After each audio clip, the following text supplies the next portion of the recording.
told John the opposite. So let me ask John, can you still hear us? Oh, there you are. Is that okay? Yes, sir. I just told you Sure. 10-minute break. We're going to bring back. Okay. No. All Yeah, right. no, I was on ready whenever. Okay, so let's take us up on mics. Okay, we're going to gavel in at 8:59 a.m.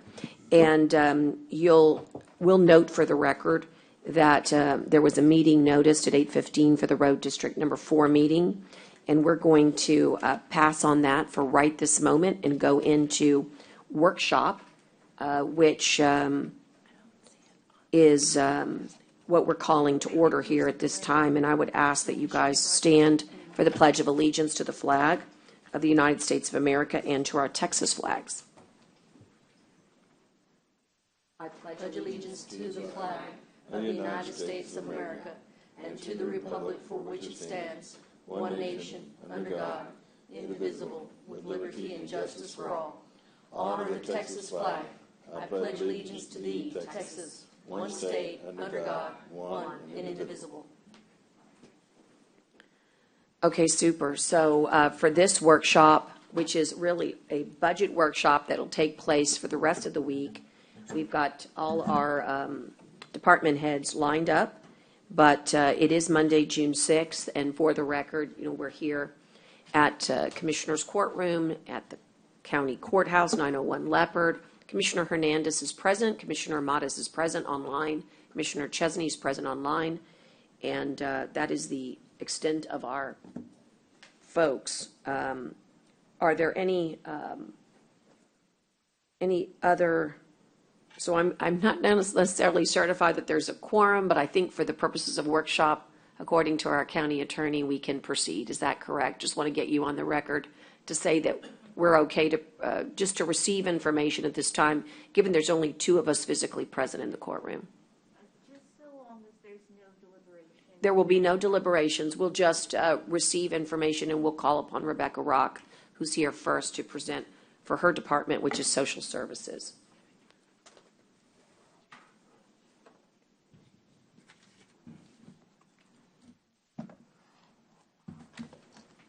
Good morning. Good morning.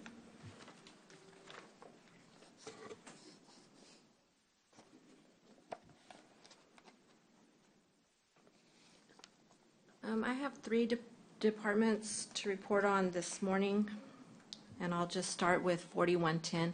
And so what you can see on the screen are the requests we've made. One is for rent, and that's for our rent at the RTA office. That's per contract. The second one, the rent increase for licensing and fees. Just last week, we decided not to renew that contract, so I believe that can be removed. So who started? Yeah, it started. Hang on, Rebecca, real quick, like. Yeah, so they said that we could have receive information. Do you disagree?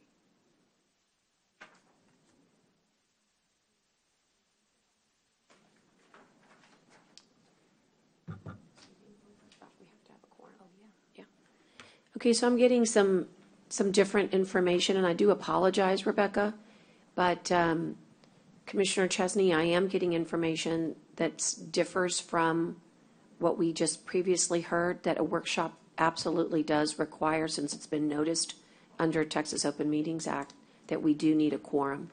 So I'm going to have to put a pause on it. I apologize, Rebecca. I don't think we... If you look at the AG Open Meeting Handbook, it doesn't say that. It just says that a person online. I think the governor's order is the clarification stuff, but whatever. If you read the AG Open Meetings Act, it says that someone who's on Zoom is considered there, and that's all the AG Open Meeting Act talks about. But whatever everybody wants to do. Well, I'm just disagreeing with you, Judge. I'm just saying. Yeah, no, I don't agree. I was ready to proceed, but I've gotten new information that makes me believe that it's in our best interest to wait. And actually, now that the 10 minutes, we're almost at that 10-minute mark that Gonzalez said he would be here. So I guess we'll pause at this moment. Again, I do apologize for those of you online.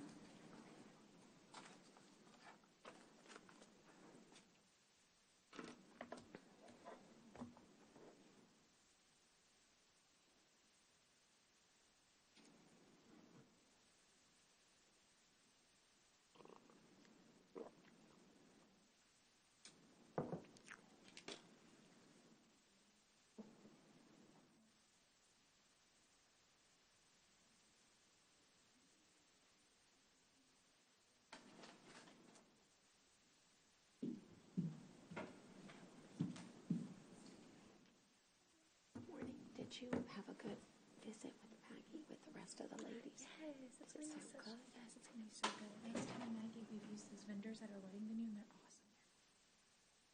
You think that we could have extra hands to help? I don't know what it's going to I take. think so. I won't be there because I just started something.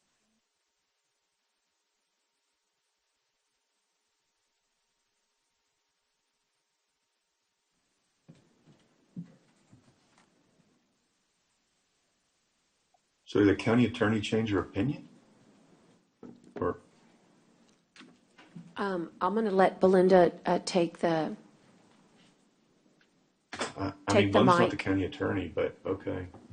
She visited with the county attorney in the room, is what I'm saying. Let me just let her explain. Go ahead. Good morning, Commissioner. I did visit with Alexandra Fielder, who's here in the courtroom. Just to kind of clarify, my understanding was when the governor had suspended the open meetings orders, then for purposes of quorum, you could count people that were commissioners that or members of the court that were online. But once he removed that suspension, you can participate online. However, the physical quorum has to be here where they're meeting. And I did double check with the county attorney right now to see if that was not the case, and I didn't get a different response. So have you reviewed the Attorney General Open Meeting Act handbook that I'm referring to, since you're getting involved in this, Belinda? Because that's what I'm looking at, and it says that a person online is considered present for these kinds of situations.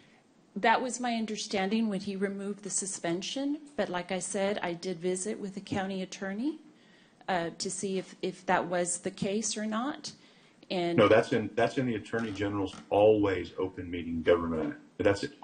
That's there forever. well, I can't speak for and these aren't deliberations; these are just workshops. So the deliberation issue, there's no deliberation. So what I was communicating was the advice that the county attorney had given when the governor's suspension order had been removed, and so I was when I received a communication from my boss to confirm whether or not, this was a quorum was present or not, I did come to the county attorney in the courtroom and asked if that was still the case or not. And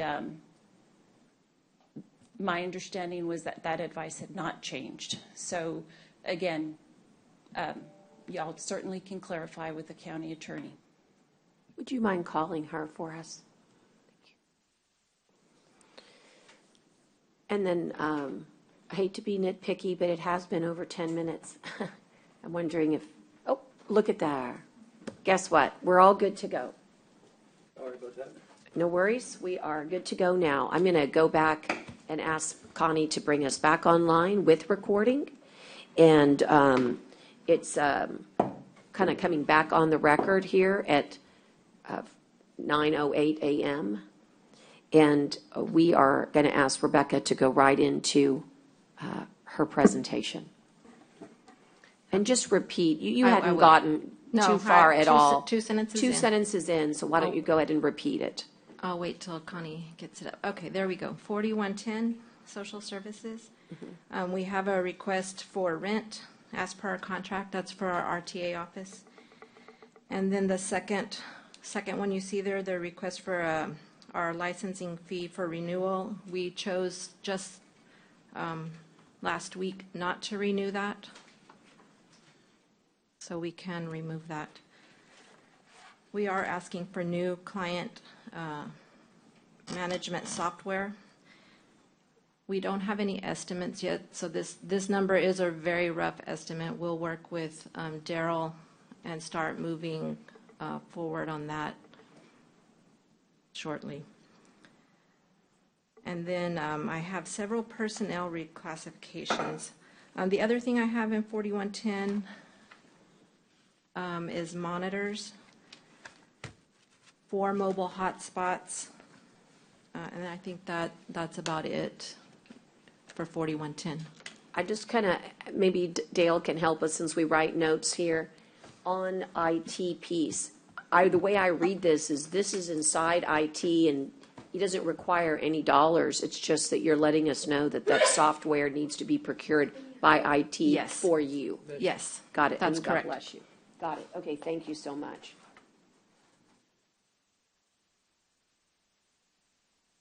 Okay, So for my budget reclassifications, what I emailed didn't quite make it into the packet, so you have packets on your desk. And commissioners, it was emailed also for the ones that aren't here in person. And I tried to give you a breakdown. The first page, we can look at, I have executive administrative assistant position. That's in there, Connie. That one is in there.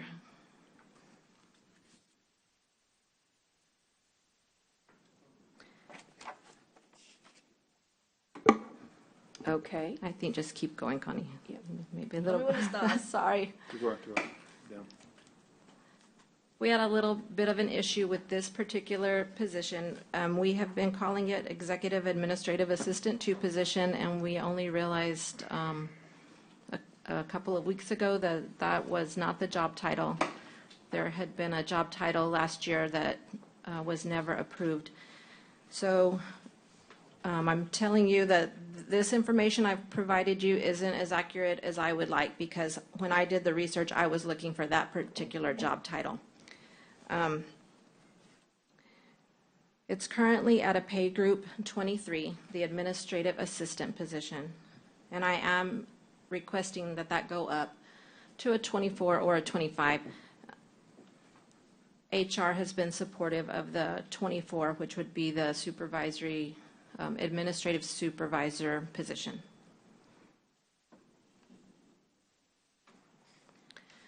And then the next positions are all case management positions, and they all tie together. And so I would just like to give you a little bit of a background on my case management situation. For many years, we only hired social workers. And at that time of hire, the social worker either had to already be licensed or eligible for licensure within the 6-month probationary period. We reached a point where we were mainly hiring new college graduates who then received their 6 months of training, passed the licensing exam, and then left us for better paying jobs. Or we had people who failed their licensing exam, and then we terminated their employment. We couldn't maintain an adequate staff. And that type of situation is just exhausting for people doing training constantly and for the morale in the department to have a revolving door. So between 2014 and 18, we worked with HR on a couple of different scenarios and variations, and eventually we transitioned from hiring social workers to hiring caseworkers. So they're still required to be degreed, but they're not required to have a social work license. So we're now at a stable point, it seems like, in our hiring practice. The staff I have now is experienced. They work hard to serve the clients, and I want to keep them working for the county.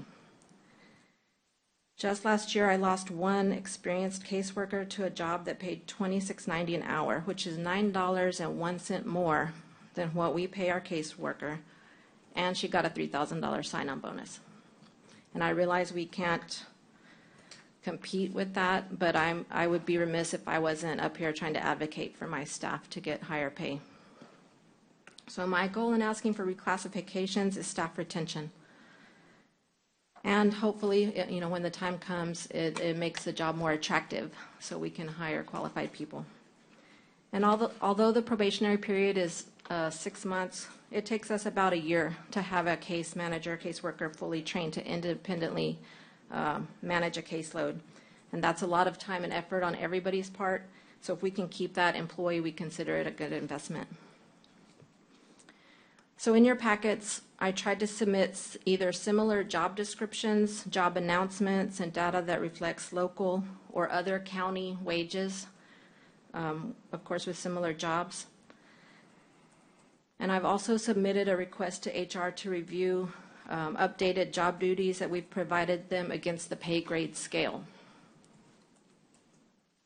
So in the first one, you'll see there, it's the caseworker position in the packet I gave you. So I provided you with 6 different job announcements. They're all local.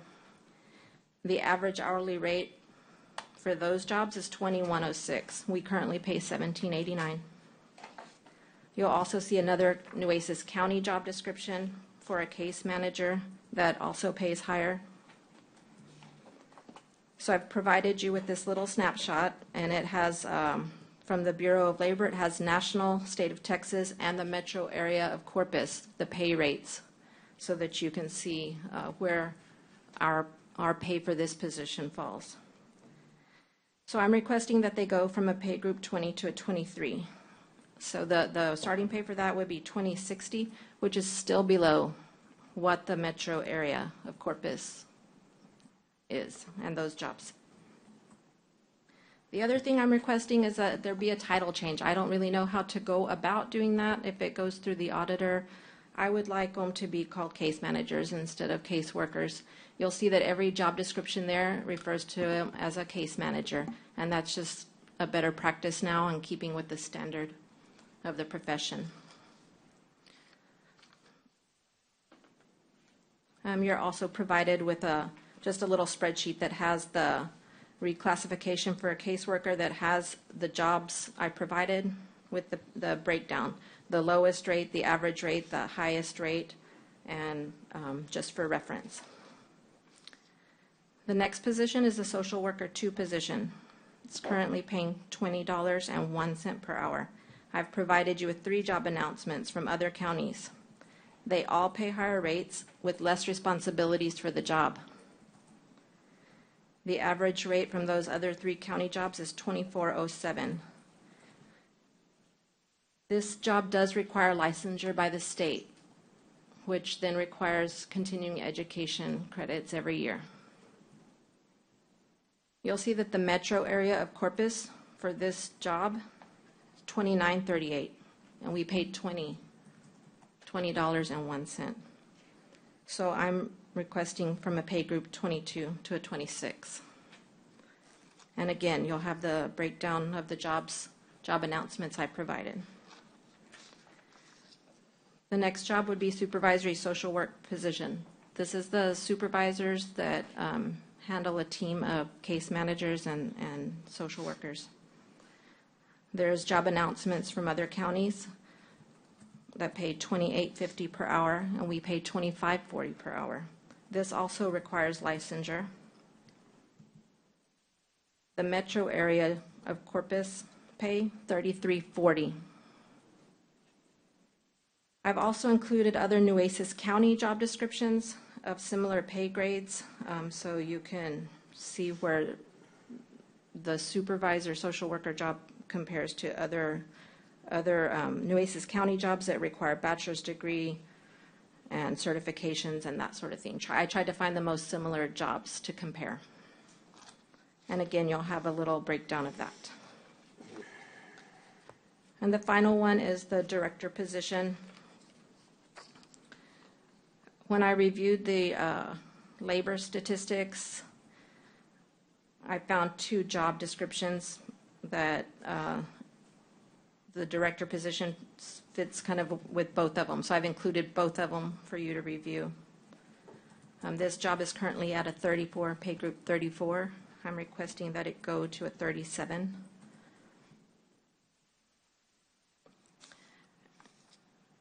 And then there's it looks like this. It's a little spreadsheet. It's blue and green and yellow.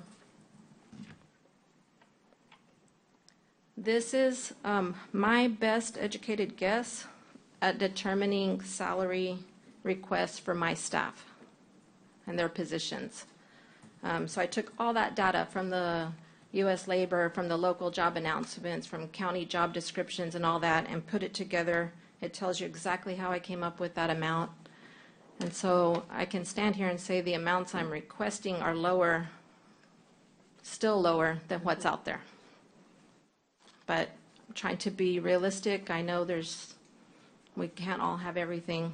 So you'll have the organizational chart. This just shows you the breakdown of our office and who the supervisors are, how many staff they're supervising. So are there any questions I can answer about the job reclassifications before I move on? Teresa has a question.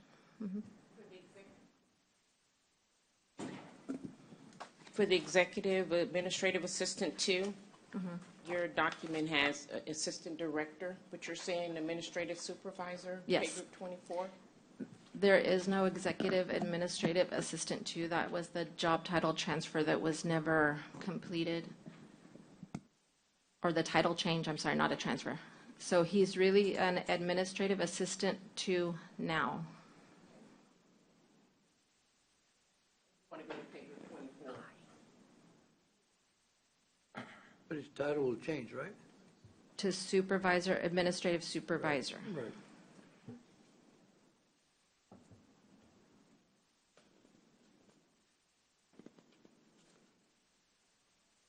Okay, anything else?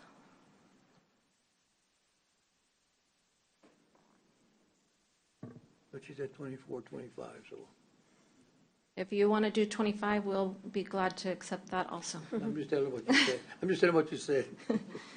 But, you know, I mean, I don't blame you. Oh, and the hotspots are budgeted in her department. That's what I thought, yeah. I think those IT pieces are separate.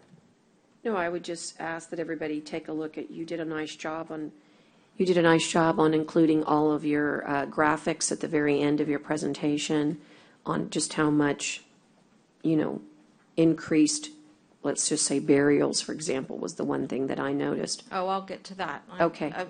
Okay. I'm getting there. If we're done with 4110, we can move to 4120. Let's do it. Okay, so that's 4120 is where we spend our direct client services. Rent, mortgage, utilities, food, transportation, indigent burial, cremation. So what we're seeing this year is we're spending a lot more in burial and cremations, and we'll surpass our previous numbers pretty quickly. I have attached for you the consumer price index. I think we all know the cost of everything has gone up. So that affects our clients. So we've seen an increase in food in the home, for the home increase in energy, whether that's our gas to drive or gas in the home, electricity in the home. So I did ask for a 5% across the board increase on direct client services. I wish I would have asked for more, seeing that the way things are going. But I've attached the Corpus Christi area economic summary just to highlight the unemployment rate, and this was as of April. But you'll also see the 12-month change for energy, how much it had increased. For this program, we currently use 150% of the U.S. Health and Human Services poverty guideline to determine eligibility. So just to give you an idea, for a family of four, you have to be at or below $3,469 per month or $41,625 per year. And so I will adjust the allotments throughout the year. And in the slides I provided, we went back to 18-19 since that was our last normal year before COVID. And Connie, there will be some slides in there that have graphics. And I really wanted to look at, the burials. Let me get over here. So in graphic 1,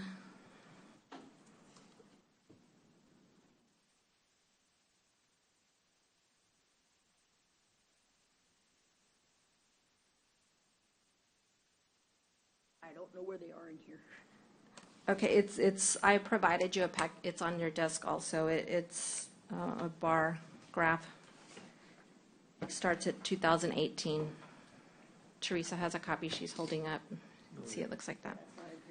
So that just shows you the total number of services we provided. So a service would be one rent or one utility bill or one food voucher. That's the total services. And graph 2, you'll see, or page 2, the number of burials and cremations that we've provided. So you'll see that just this fiscal year, we're already up to 115. A couple of years ago, 117 was our total. So I would probably tell you that by today, we've surpassed that number. So I transfer money internally or through a budget change order to cover as burials go up. So on page 3, you'll see the total number of burials. And then page 4, you'll see the total number of cremations. We do about 65% burial, 35% cremations. And this isn't, these are the ones we paid for. This isn't the number of cases we worked. We work more cases than that. But of course, we're trying to get next of kin to, or the family to come up with the money to pay for it, you know, and hopefully that's what happens. We find a next of kin and the county doesn't become responsible for it. Graphic 5 is the total number of food or household supply vouchers we've given out.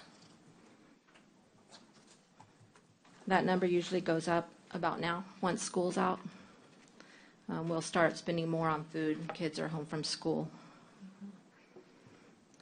And then page 6 and 7, you'll see total of all services and just our breakdown by percentage.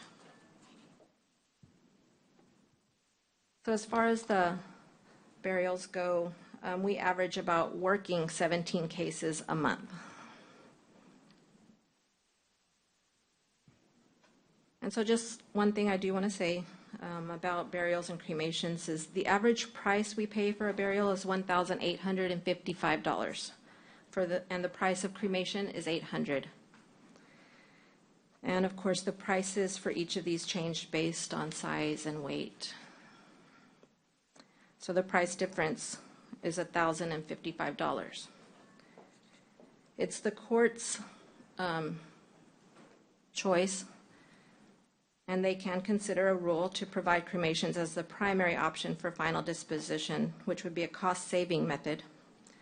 Previous administrations favored providing both options, but we are seeing prices increase and the number of applicants increase, so that would be something the court could consider if they so choose.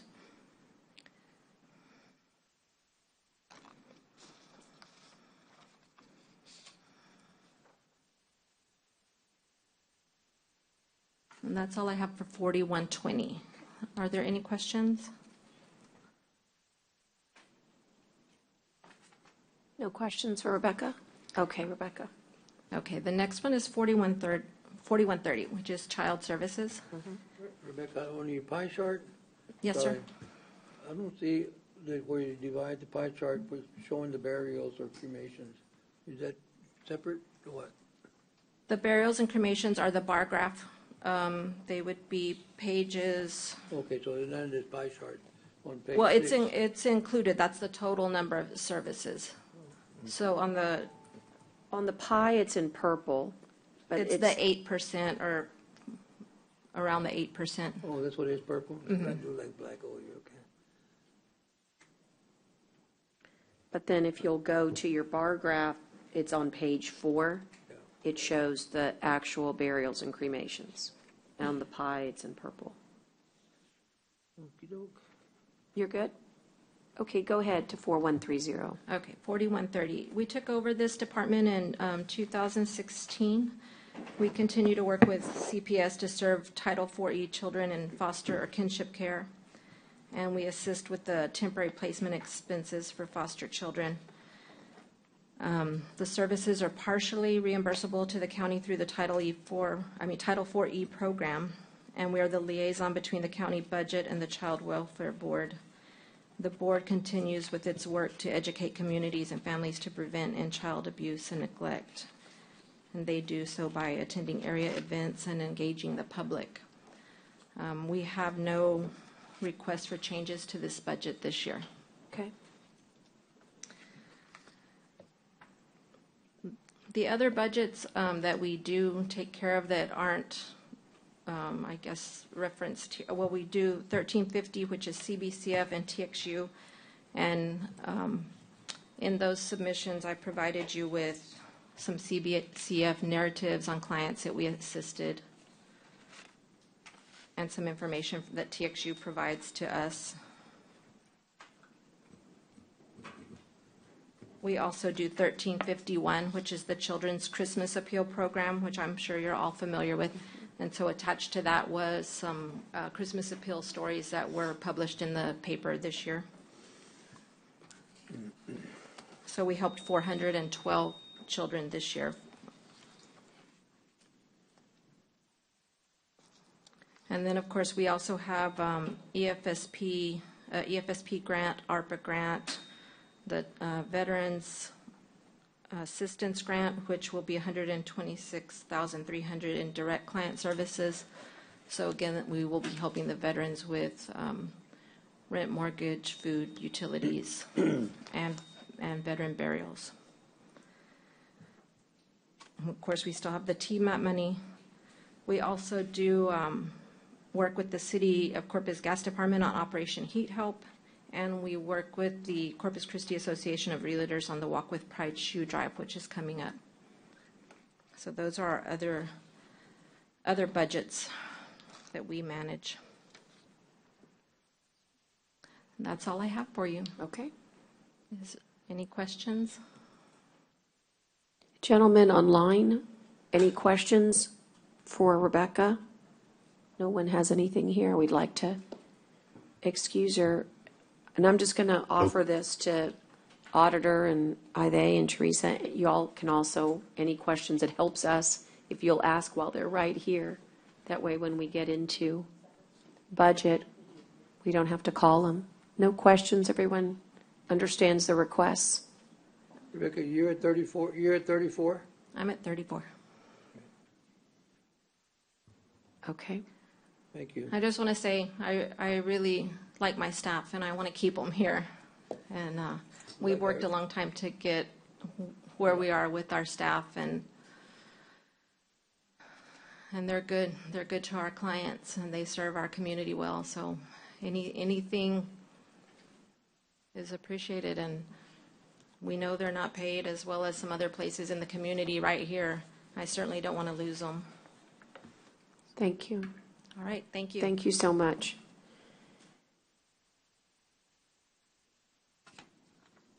Okay. Okay, we can go back to my budget workshop presentations. We have tax assessor collector.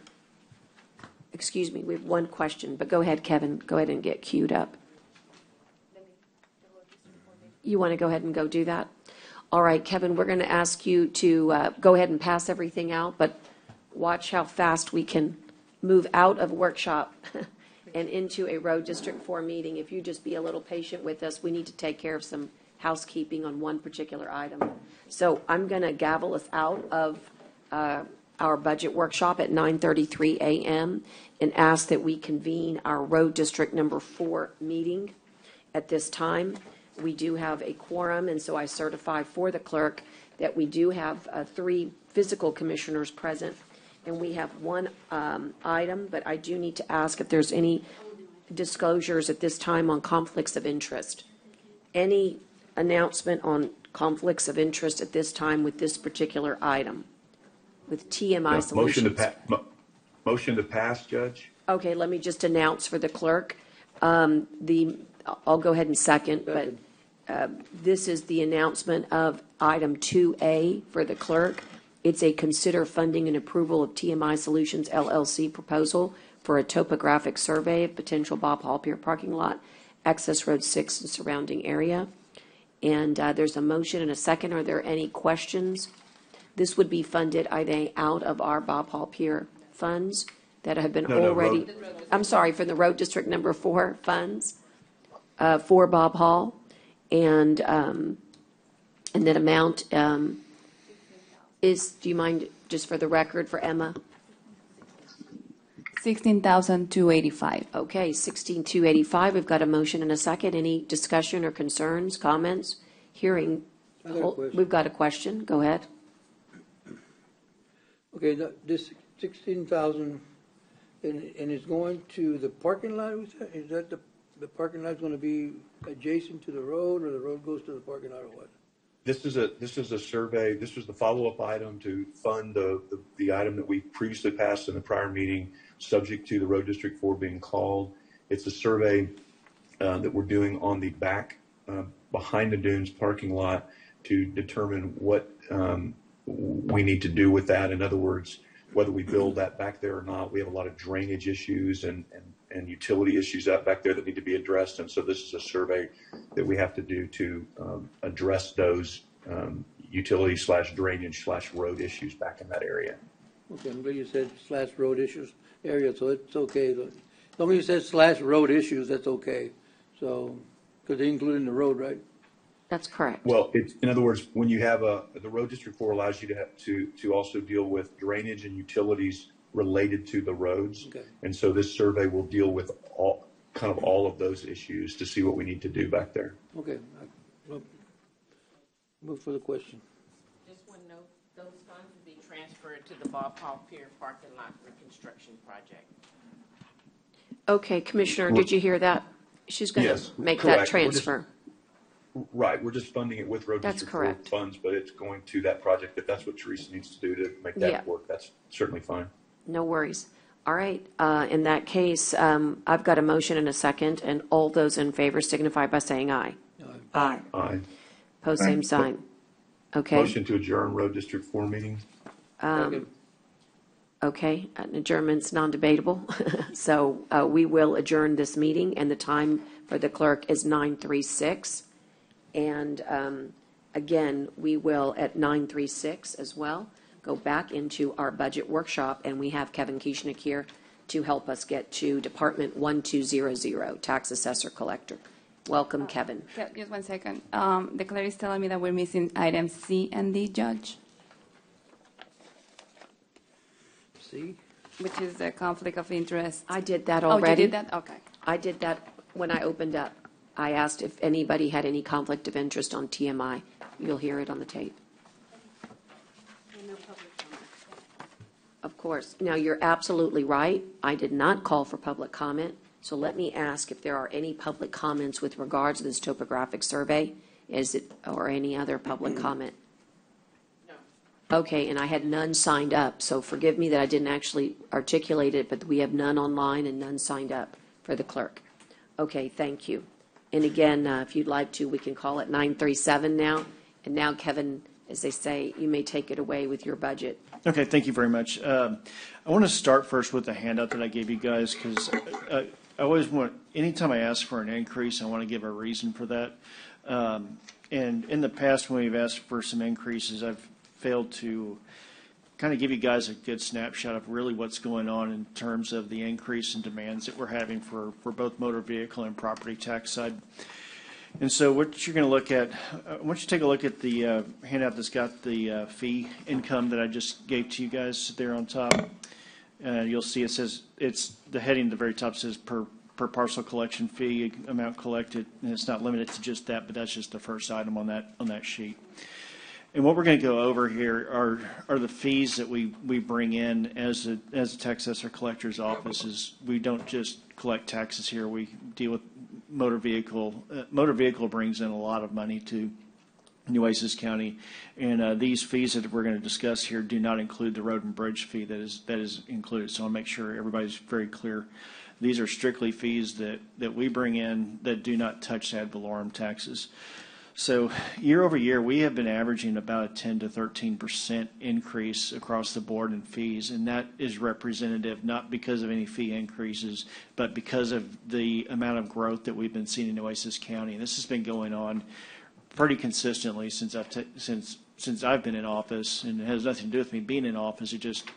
We're growing, and we're seeing the demands for our service. And the reason I'm asking for the increases that we're asking for is, sad to say, we don't even have enough staff to answer the phones anymore, to answer the questions of the people who are paying our bills, and that's just simply not acceptable.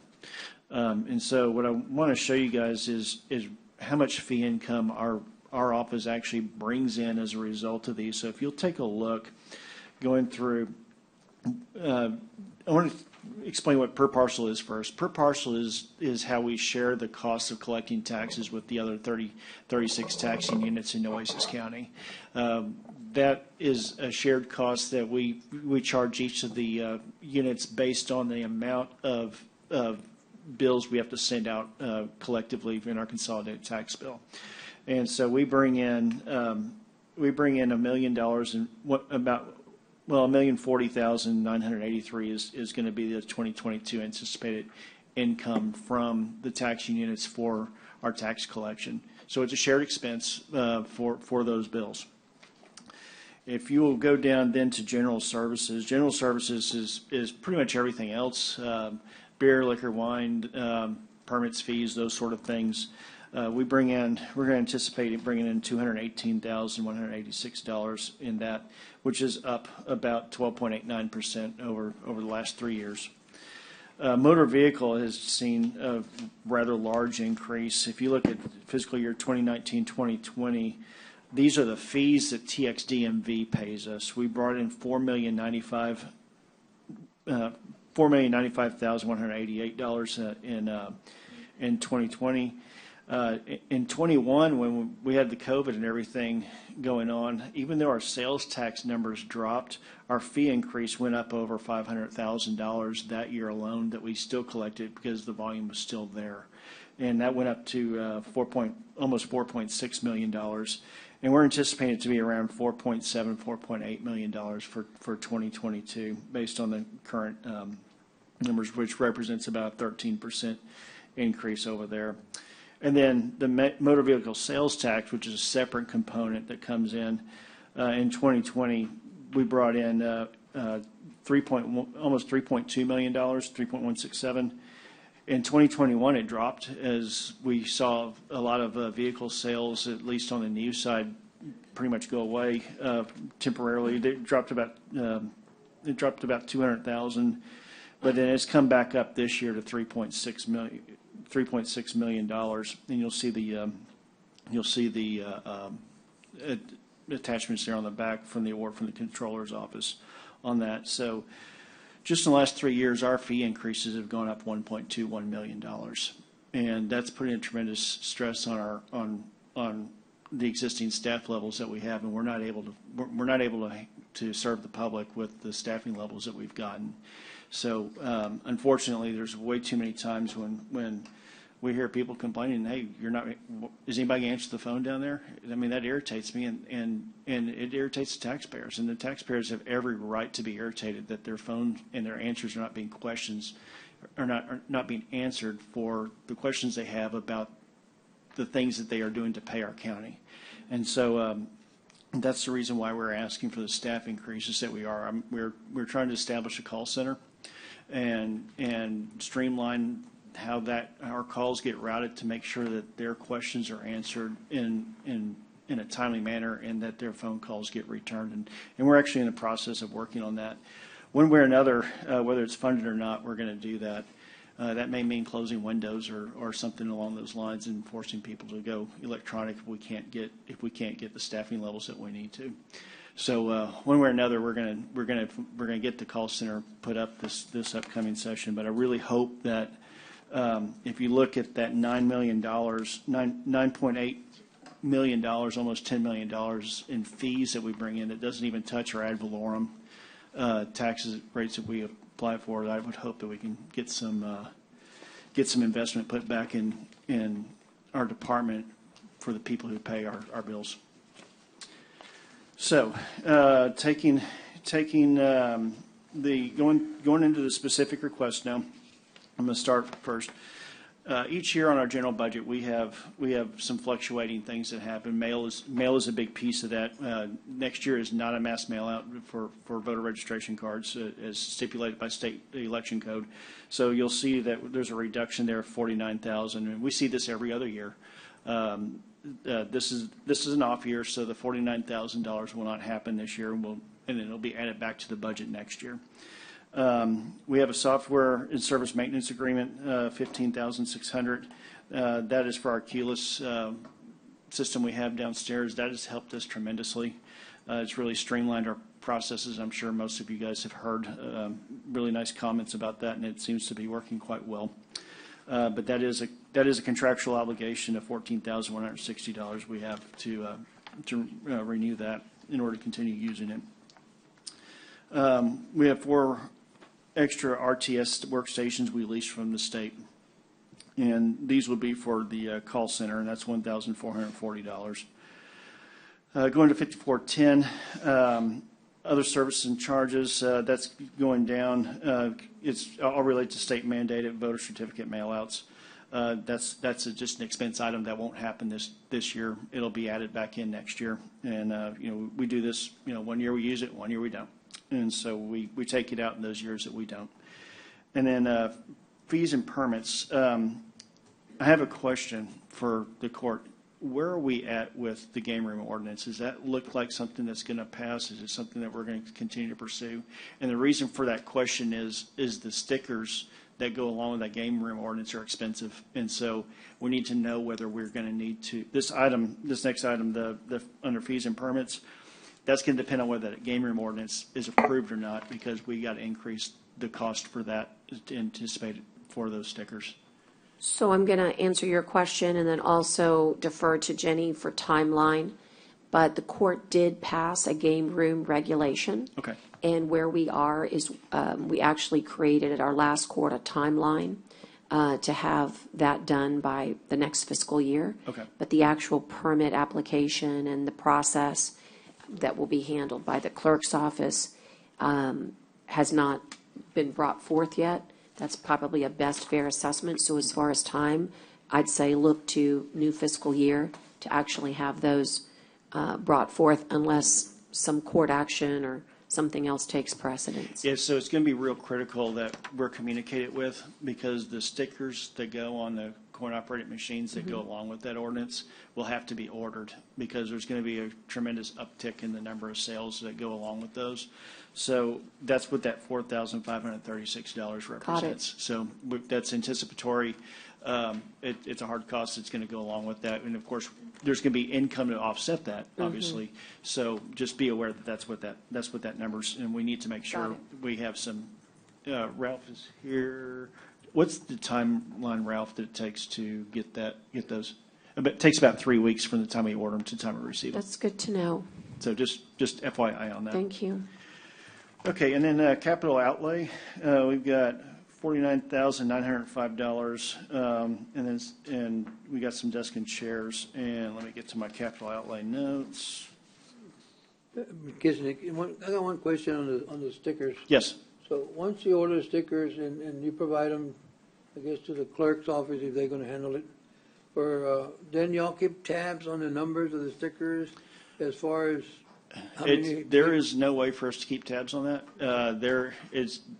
The ordinance requires that they purchase stickers, and I believe that's going to be the enforcement side of the game. I think they're supposed, if I'm not mistaken from what I've read, they're supposed to provide proof that they've paid for their stickers and have them on the machines. We don't have any enforcement arms within our office, so that's going to be based on the enforcement side of it. You would know what you ordered from what number to what number, right? Right. They're numbered. Yeah. So they're an accountable inventory item, is what they are. Okay. Thanks. And the fee that we bring in for those is $15 a sticker, and that's dictated by state statute. Okay, and then on the capital outlay, one of the things we're trying to do is streamline our operations, and we are looking at what's called basically a automatic cash vault, so to speak, is kind of the best way to describe it.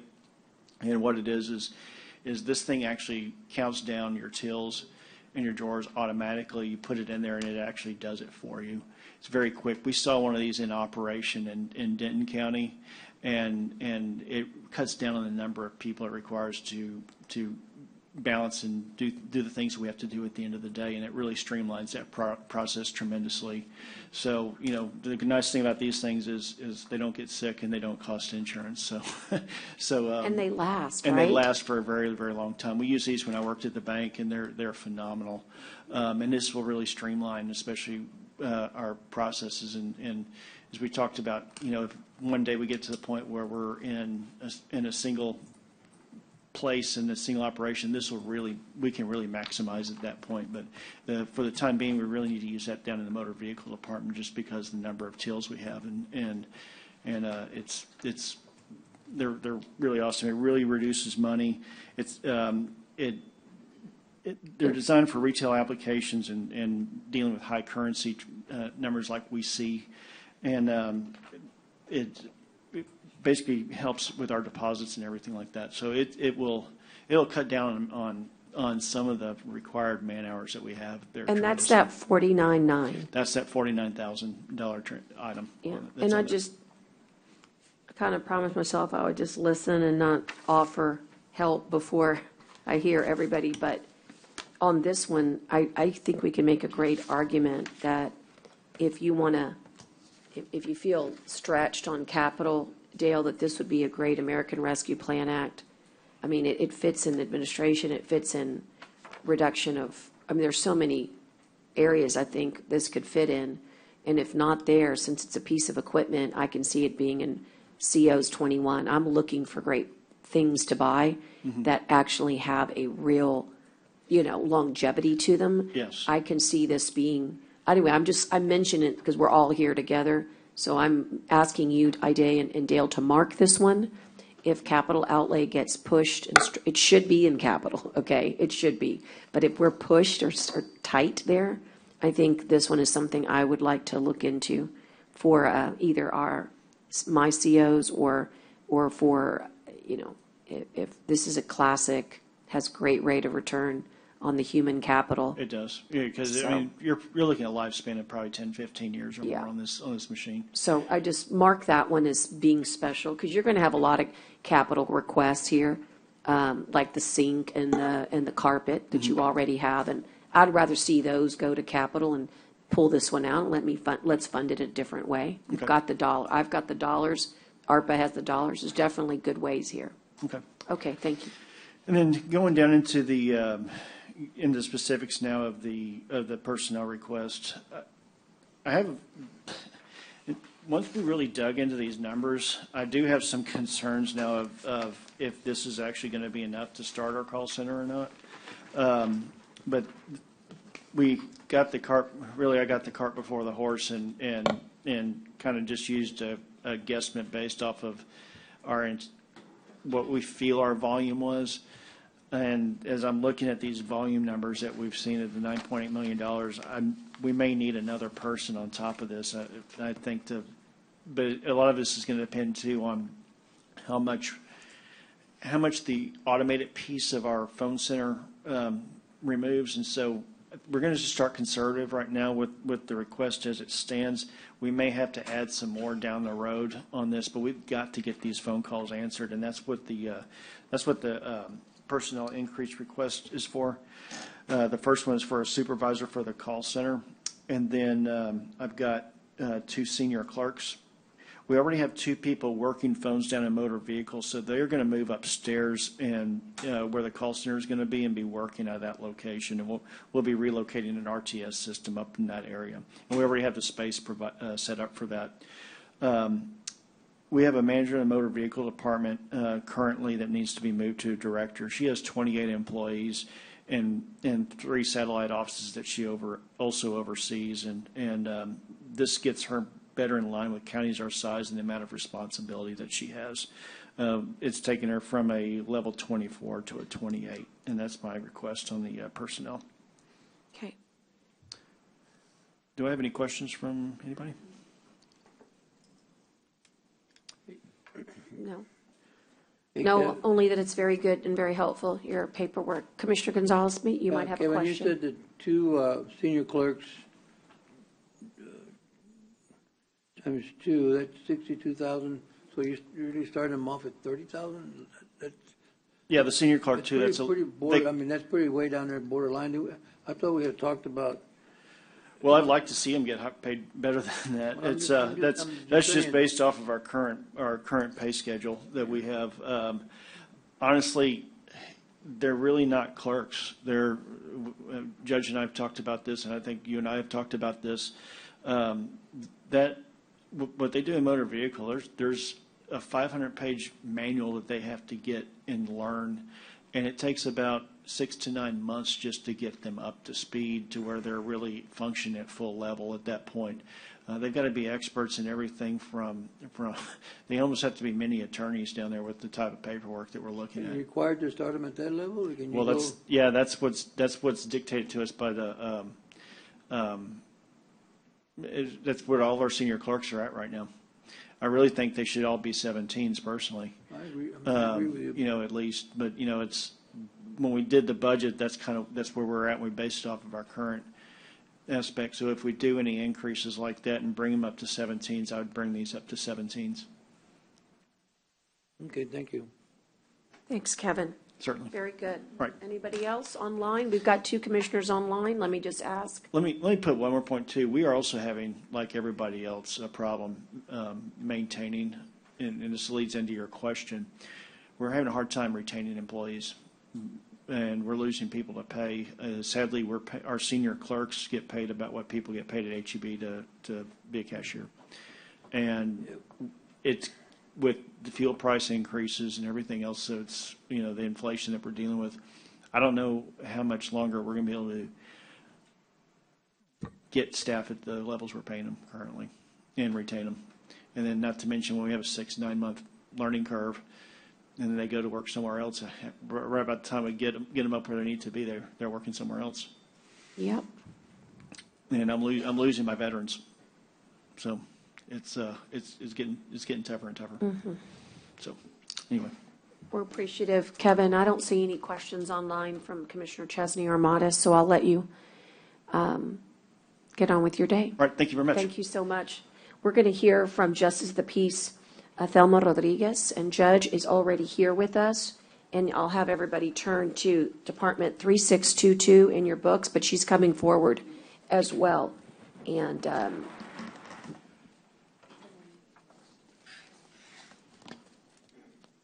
thanks, Judge. Take that.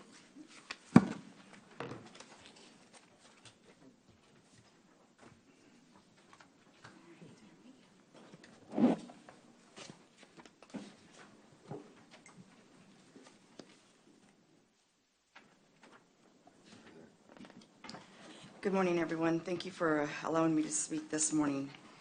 There are 2 sets of packets with you. Of course, the first one is what you should already have anyway, but I made a copy of it just to make sure that we all had that. There were some corrections that needed to be made, that had to be made, so I did those, and I did make them in your packet, the corrections. I am asking for a full-time clerk. Currently, I have 3 full-times, which is my supervisor, and then 2 full-time clerks, and then a part-time clerk.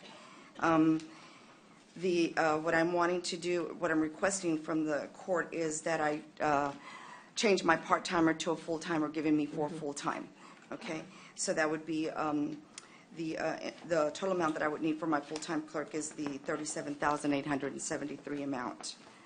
I currently have a budget of $13,000 for my part-timer, so that's the difference there.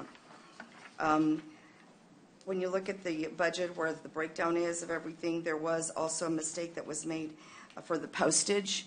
And everything that I'm requesting here today, it all comes, it's all because of one reason, which is my truancy. Okay? The postage, I need to increase. Becky did put, for 22-23 requests, she put minus 200, and she meant to put 2,000 there. So I did correct that. So instead of having 1,000 for postage, I'm requesting 2,000. Okay. And that's because, again, the volume of truancy that I have, and we require a lot of mail-outs. Got it. And it's just, crazy how much postage we use throughout the year. So Judge, just so I know, because it helps Dale, should I assume that this needs to be amended inside our, in our OpenGov? Yes, please. Okay, so Dale, would you please make that note? Okay, thank you. Thank you. We're going to do that. Okay, thank you, Judge. I appreciate that. So that's because of the parent cases, we mail out the notices, the parent contributing non-attendance cases. Those are all mail-outs. The truancy conduct for the student, those are summonses that we have to personally make to the students. They have to be personally served according to the law. And but we also attempt to send the notices out in the mail also for the student, and they are separate notices. So that's just even more added more, so we can make an attempt to get them there somehow. That is, of course, only if we are unable to serve them. Okay. And then, so that's my total budget for there for the that we have. We also had a request that we had been given last year for our TV, that a big screen for my courtroom. And that was apparently approved, but somehow it just didn't come through. It was done last year, so we were just told to ask for it again this year. And what we're going to do is you've got a nodding of the head from court administration. Okay, great. I don't even think you need to ask. I think it should have, if it already got approved. Well, that's what I It just thought, needs to be but- done. But she's going to check back with you. Okay, okay, great. Okay? And that's in And this- replacement of my. appreciate that. Yes, thank you so much. I appreciate that. Now, that was on my first, the whole budget for where everything goes back to the truancy, the reason why I'm here today, my main concern. In your second packet, the one Judge, that let me has. ask you a question first. Yes, Judge. I'm Commissioner. Either one. I still call you Judge. I'm sorry. I'm still both, sir. Listen, on the, when you mentioned 3 full-time, and I think everybody else says 4, right? I'm not sure. No, actually, Judge Benavides has 5 full-time, Judge Woolsey has 5 full-time, and Santana has 4 or 5, if I'm not mistaken, also. And the reason that I'm here again to stress is that the truancy has slowly left all the other judges, and even now, they will no longer be filing in Judge Benavides' court. They're halfway through this past year, this school year, CCISD was filing everything with me. And that was my point. I checked on that, and that's what I understand what's happening, but I'm just thinking possibly dealing with truancy, would it help you more to do, I don't know if you want 2 part-time because of truancy, or Oh my God, that would be 2 a part-time instead of blessing. 1 full-time, because that way, I mean, we don't have to pay the benefit, but you at least had them, both of them for what, 30 hours each, and might Well- be a little bit more money on the base side, but I think, dealing with truancy, you might be able to be flexible on that. Yeah, if I could have 2 part-timers, 30 hours each, because I do understand, I get it. I mean, I used to do the budget myself before when I was a clerk, but I do know that there's so much more than just the full-time employee. I know that we'll have to provide insurance and then also retirement, so I understand that part. Right. But if in place of getting 1 full-time, we could get 2 part-times at 30 hours each, that would be a blessing. It really would be. Okay, well, something to look at. Okay, yeah, and I know we discussed that. There are, in that second packet where it was the school, there is a letter from Delma Bernal. She is the director of the Office of Admissions, Attendance, and Student Support Services, and she just talks about what we've done for them this past year. That will not be in your PowerPoint. I'm sorry. That was something that I did on Friday at the last minute, so I do apologize that. But you've got it in your packet, and she just talks about that they are doing that because, again, my office is efficient, effective, and we strive to always hear all the cases in the one school year, not carry over into the next school year. But this is the first year that we were not able to do that. I will actually have to I'm carrying over 300 cases that were not able to be heard this year. And it's just my truancy clerk actually has 2 desks instead of 1 like all my other clerks have, because that's just the amount of volume of work that she has to process. And with the part-time, talking about that, we only pay our part-time in your first packet, I did provide a copy of the NCF, the worksheet that we have to provide every 13 weeks of what we currently pay our temp. We currently pay our temp $10.28, And like Kevin said, the same for me. You can get paid more at McDonald's, at that rate, at that hourly rate, and it's very hard to keep our temps. But if we could, we pay our hourly rate to our full-time. We hadn't raised our part-time, Dale, to $12 in some, I thought we had raised them to $12 in some areas. Not sure. It's not in our budget currently. Okay. I was asking Dale, see if they had raised some of the part-times to 12. I don't remember if we did in some areas or not. We normally don't assign it as a full-time position for a part-time. We can put one in as a half a position because it's a part-time position, but we can do whatever the court desires. Okay. Well, that's my question. Okay. Thank you very much. And it's very hard. I can't even get applicants to apply for my position because of the hourly rate for the part-time. If I get 3 or 4, I'm blessed. I'm lucky to have that many to interview. But the paperwork does show that our full-time clerk gets $14.91 hourly rate in the position at that step 1. And so when you times that the 90%, the most we can pay our temp is $13.42. So if we could raise it from $10.28, if nothing else, if we're not going to go with the 1 full-time and we go with the 2 temps, if we could raise that also hourly rate, it would be so much easier for us to get people interested in applying for my position, but right now we don't have it. And I did attach the schools that file with me. I have all of, not only CCISD, but I have all of Westoso, all of Flower Bluff, and then I have Richard Milburn Academy also. So I pretty much do all of Nueces County right now, except for the outer lane areas, which is, of course, Tolosa, Midway, Calallen, Robstown, and Bishop. Other than that, I pretty much hear all of the school districts for Corpus. Commissioner Jag and I have spoken about that. Honestly, I think that in the future there's going to be a need for just a truancy court, because that's how much I hear. At some point in time within the state, my court is the #1 state in the whole state of Texas that has the most truancy. And also for consistency. Yes. That's really why it's needed, so that it's not a forum shopping. And a lot of people ask me why we have so much truancy, if it's a problem that we have in our county, and I tell them not necessarily. When the law changed in 2015, Nueces County was one of the counties that was on board. We created that truancy committee that we had. I sat on that committee, and we were we were fast and efficient to get all of the documents that we needed that changed within the law legally, that we now had to change from failure to attend charges to truancy conduct for the student cases. And I always brag about, and I'm very proud of the fact that Nueces County was one of the counties that we were on board, making sure that we address these issues with our students, to get them into court and to make sure that we get them back in school where they need to be. So, and that's the reason why Delma Bernal says that that's why she likes filing in my court, because of our efficiency and effectiveness, that we hear our cases promptly. We address them quickly.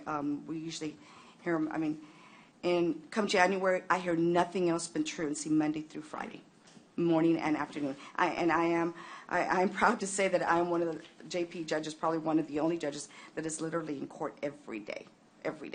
On Wednesdays, that's the only day that I set aside to hear my evictions, because I also have the most evictions in Nueces County. So I am in court every day, Monday through Friday. It's hard to take some time off. I tell my family, my son is in the Air Force and he lives in Illinois, and he's always asking for me to go visit. And I tell him it's just so hard, son, with truancy. I can't take a day off. It's hard to do that. So. Thank you, Judge, for all you do. Any questions for me? No, ma'am. Thank you. Any questions for Judge Rodriguez from our online commissioners? Okay, thank you, Judge, so much. Thank you so Appreciate much for it. allowing me to speak this morning. Y'all have a good day. Thank you. Thank you. Well, time can be your enemy, as it was this morning, or it can be your friend. We have actually caught up and are now almost 10 minutes ahead of schedule. So it's now time for our county auditor to brief us. And if we stay ahead, we can take a small bathroom break right after this, okay? You should have the Board of Judges here. They want to do a presentation on this, so. Okay, well we then may why need to wait don't, for them. we're going to wait for them. They were not scheduled to be here till 10:15. Here comes Miss Emily. You know what? They're walking in. Well, at least part of them. Some staff here. Not quite. They're on their way. We'll just hold. We'll just wait for them. I'm gonna just take a quick break while they're on the way then. Yeah, we can. Would you like to, I lost our clerk anyway. Where did the clerk go? Well, anyway, it's 10:10. We'll just wait 5 minutes and ask everybody to, online, just to hold for us while we wait for the Board of Judges to come in.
And we've got departments 3110, 3150, 3310 through 3380, and that's Board of Judges and County Auditor in this time slot.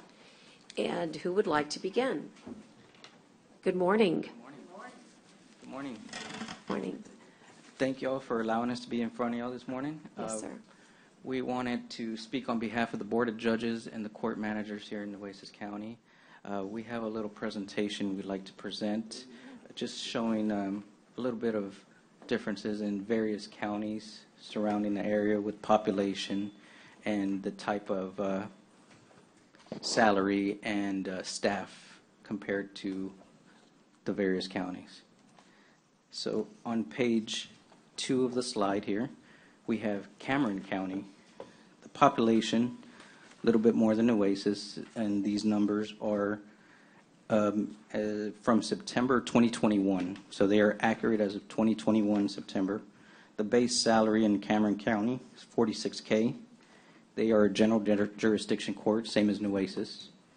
However, the staffing in Cameron County includes 1 court manager and 1 coordinator for a district court, a court manager and an assistant coordinator for county courts, plus the district clerk's office, the court clerks. They aid in filing all notices and sending out settings and mailing out forms for their county. The next slide has Laredo. Now, Laredo County has a population that is less than Nueces.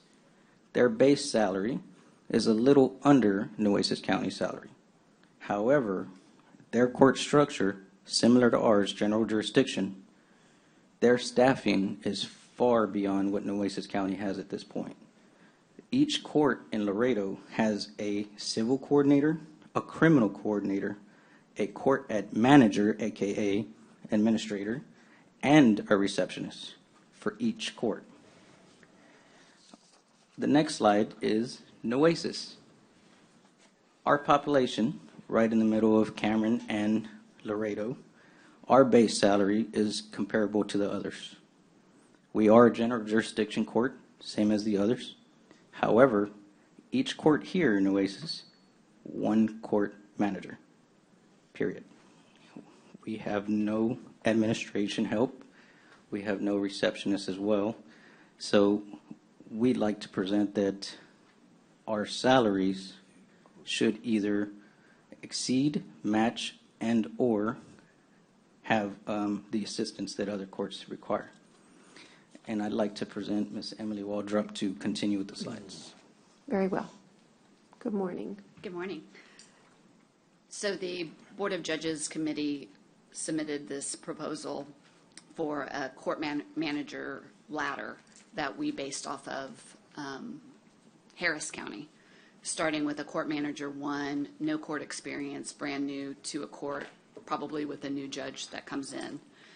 Court manager 2 would be a pay group 26, move up a pay grade, have 4 years court management experience or a bachelor's degree. Court manager 3, move up to a 27 pay grade with 8 years court management experience or 4 years court management experience and a bachelor's degree. And then the certified court manager move up to a pay group 28 and have the certificate as a court manager or a master's degree and 4 years court manager experience. Thank you. Judge Klein. Good morning, Judge. Good morning, Commissioners. Thank you for the opportunity to present this to you this morning. We have not asked for an across-the-board raise for our court managers since, I believe, 2004. So it's now been 18 years. If the proposal does pass this year, next year, it will cost the county under $60,000 raise for all of court managers total. Our court managers are covering hundreds of cases every month. They are dealing with pro se, without representation, defendants in criminal cases, litigants in civil cases. They are often utilizing their Spanish or lack of Spanish skills to navigate the system. They come every day, they report every day. When they have to take time off, it paralyzes our courts, and that's just to show how much they do every day. They take work home, weekends. Ms. De La Cerda here has worked, Amanda, you want to come up? She has worked really hard on presenting the information so that we could put this proposal in front of y'all, and we're all open for any questions you might have. And again, we thank you for the opportunity to make this proposal and ask on behalf of our court managers. Thank you. And I'll just point out that the order is included and signed by all. By all of the judges, By yes, all ma'am. of the judges. Judge, are you asking for 68,000 across the board plus the court staff? We're only asking for the court managers, and the total raise per year would be under $60,000. Yeah, I heard that, but I thought you were asking for both. We're only asking for the court managers. We're not asking for the raise for anybody else. All right. Thank you. Thank you. Is this for all courts? This is for all county courts at law and all district courts. In answer to your question, Judge, And if you, Judge Watts, just so that commissioners online can hear. We are not asking for any additional staff to assist our court managers. Our court managers are jacks of all trades, and my court manager is one that stays till 7 until she gets the dockets done. They live on the phone, folks. They live on that phone because everybody that has anything in the courts are calling them continuously. So sometimes the work doesn't get done. But I think what we need to understand is that they need to be compensated for that extra time. They don't get time and a half. So when they work longer than the 40-hour day, they in effect are working on their own nickel. And most of our court managers are so diligent and so hardworking. The bottom line is they don't want to get behind, because if they get behind, the court gets behind. And the one point, our court managers are seldom out for illness because they know what happens when they're out. It just piles up, and it's even worse to deal with the backlog, which we are all dealing with right now. Sure. So I encourage you to really consider this on a merit basis based on experience and the job that they are doing. Thank you. Okay, that answered my question. Amanda, did you want to say something? You know, I would just like to add that I think when you look at the proposed career ladder, you're going to see that when you bring in the court managers and you look at that they have a bachelor's degree, a master's degree, or their certification in court management, it's a different caliber of a court manager than an entry-level court manager. So I think, you know, and I can speak for myself, what I bring to Nueces County as a certified court manager, we have, I think there's a pending $200,000 Veterans Court grant. I worked on the PDO office grant. There's an auxiliary court grant that's pending. So you're bringing, with the expertise and learning the different things from, you know, the continuing education and the certification, there is something to bring to the table. And we're bringing things to Nueces County. And I just think that's something else that should be considered in your decision. Thank you. Thank you. Good points. Judges, thanks for making the time to come up here. Are there any questions before we move on? Okay. All right. Again, our gratitude. Thank you. Dale, would you like to move forward? No, I was just backup for the judges if they needed information. We provide the salary increases and the costs that they're certain, as we saw on the pages. It's around a little under $60,000 for all 13 courts that are in question. Say that one more time. It's a little under $60,000 for all Right. 13 courts. Correct. Okay. That's not bad. We have worked this to the bare bone, trying to understand that the county does not have any spare money. We get it. We have not asked almost in 20 years. So this is full faith request for somebody who definitely deserves it. Thank you. Thank you, so everybody. much. Thank you. Okay.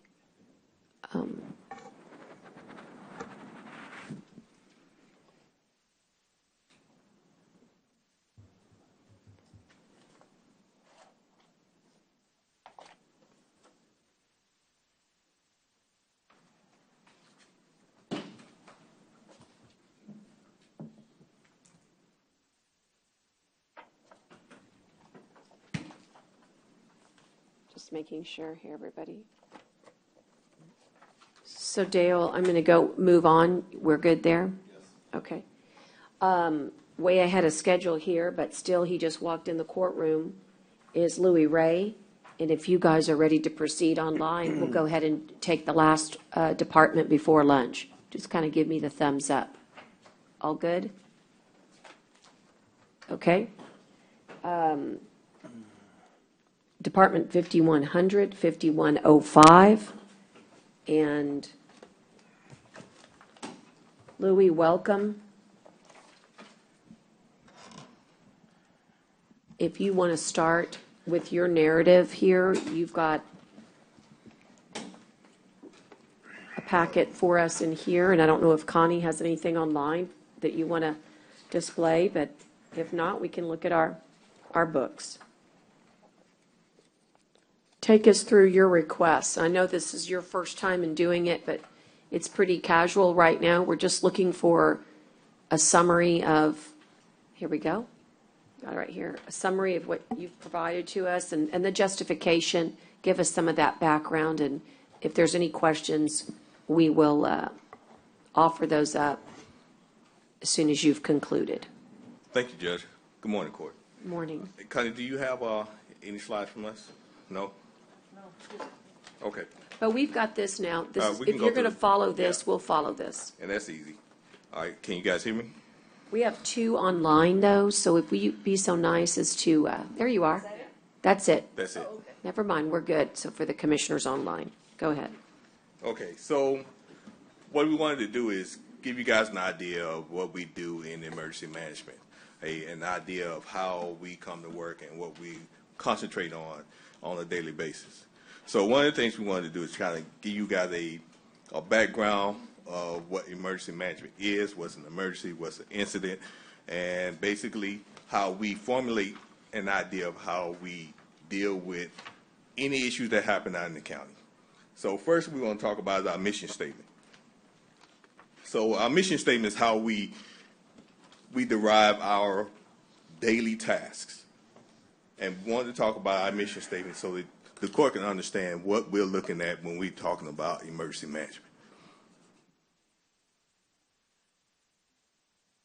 Next slide, please. And our vision. So the vision of the emergency management is charged to reduce loss, protect infrastructure, and support the environment from all hazards. Now, most of us already know that's what we're kind of doing, but we need to articulate that to the public as well, so we did this. And one of the things we want you to see from our vision is how we're deriving an emergency or incident for us, and how we kind of come up with a concept of advising our elected officials on what to do when an emergency happens. Next slide, please. All right, so what's an incident? An incident is basically something that needs a response. From an incident is not always an emergency. So if you're talking about an incident could be a car crash on the road. That's an incident. It needs a response by somebody that has some type of authority, and they come out. But an emergency is a little different. An emergency is an incident that has a multi-jurisdictional, multi-agency, life, limb, or environmental impact that needs coordination. So what is emergency management? Well, emergency management is how we come together and derive those necessary functions to respond to an emergency. And how we do that is through what's called the incident command system or the incident command structure. So the ICS is basically a top-down way of giving orders to respond to an incident or an emergency. And as a incident grows, the incident command system grows as well. Next slide, please. All right, so during the ICS or an emergency or emergency management, we have what's called the disaster management cycle. So the disaster management cycle is a process of what happens when you have an incident or event or a potential event such as a hurricane warning that comes up and how we respond to that. And in the emergency management cycle, there's preparedness, response, recovery, and mitigation. So those are the key core functions of a disaster management cycle. Prevention comes along as part of a management tool to that cycle. Next slide, please. So within that cycle, there are 32 core capabilities that the emergency management, the EOC, can respond to. And those 32 core capabilities can be housing, can be cybersecurity, can be just coordination for hazmat. These are the things that we are charged with when we're thinking about an incident or an emergency management. How can we affect the loss of material, personnel, and the environmental impact, or lessen the environmental impact in those capabilities? Next slide, please.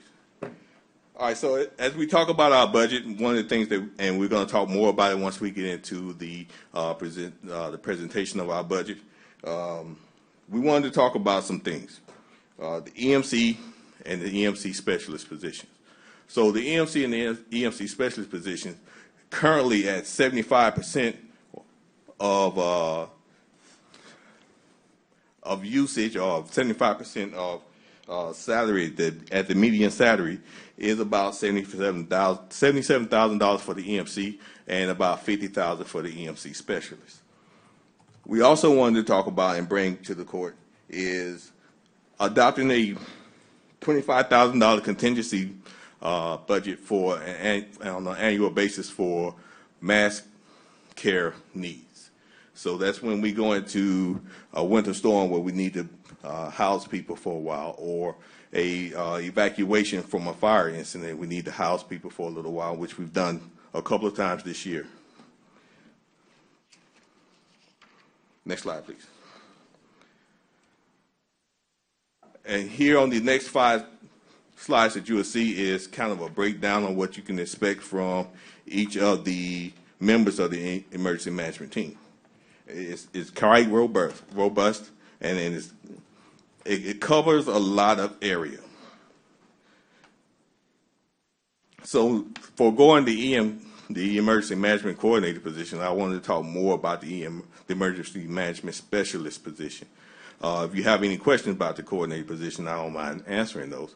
I just want you guys to understand that we not only do what's shown on a daily basis as part of emergency management or the emergency management team inside the EOC, we have like at least 2 or 3 other hats that we kind of wear.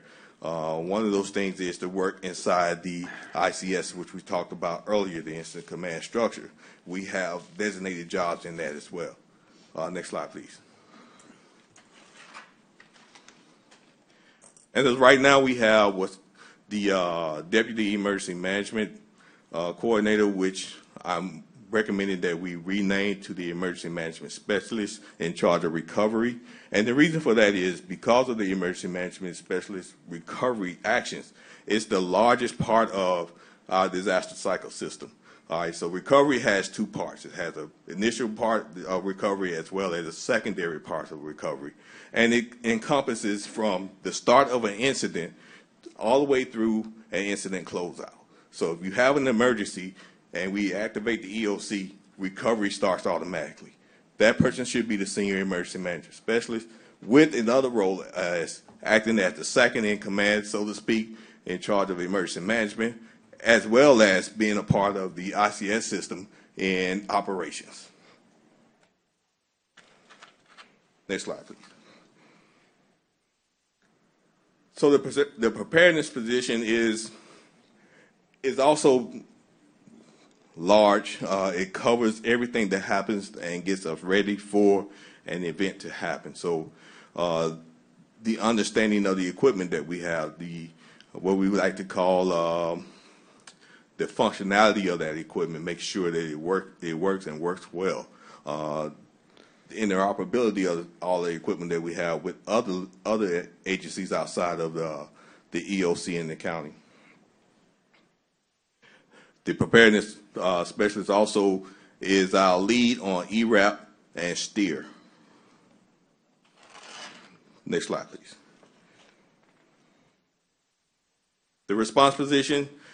So the response position is one that you can kind of think about as the person who's acting in the now. If something's happening, they are the ones who's taking in the information.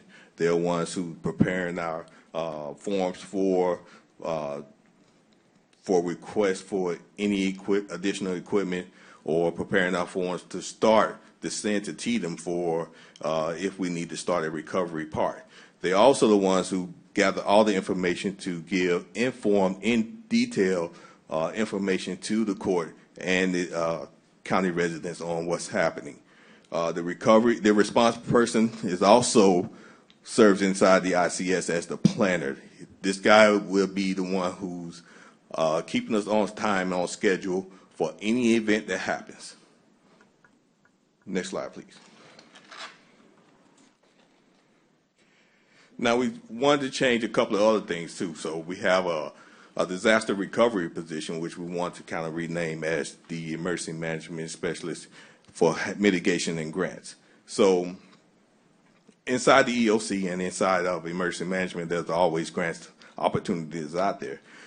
We want that person to be able to find those grants and bring that money home to the county for use for emergency purposes. That person also serves inside the ICS as part of planning. So they're pretty much the documentation person, but they also have another hat. If they need to, they can slide down and help out in finance as needed, and they can help in recovery. This person is in charge of our HMAP, Hazardous Mitigation Action Plan, as well as working with the recovery specialist to develop a long-term recovery for our county. Next slide. So in summary, for this slide chart, what I wanted you guys to take away from, the County Emergency Management Team is the primary response agency for Nueces County. We are partnering with multiple agencies and organizations that are designed to aid and secure public safety and public health. This year alone, I highlight a couple of things that we've done since the beginning of 2022 is we reacted to winter storms. We had four mass casualty events that we had to react to for the county. One was a team event with the citizens of Robstown and the citizens of Nueces County. Citizens of Corpus Christi. 8 EOC activations. Few of those for wildfires, which became a multi-agency event, which uses our interlocal agreements. We also had 2 huge specific events that we did and we helped coordinate with and we sat in on, and that is the Hurricane Conference as well as Buck Days. That's all I have for this slide.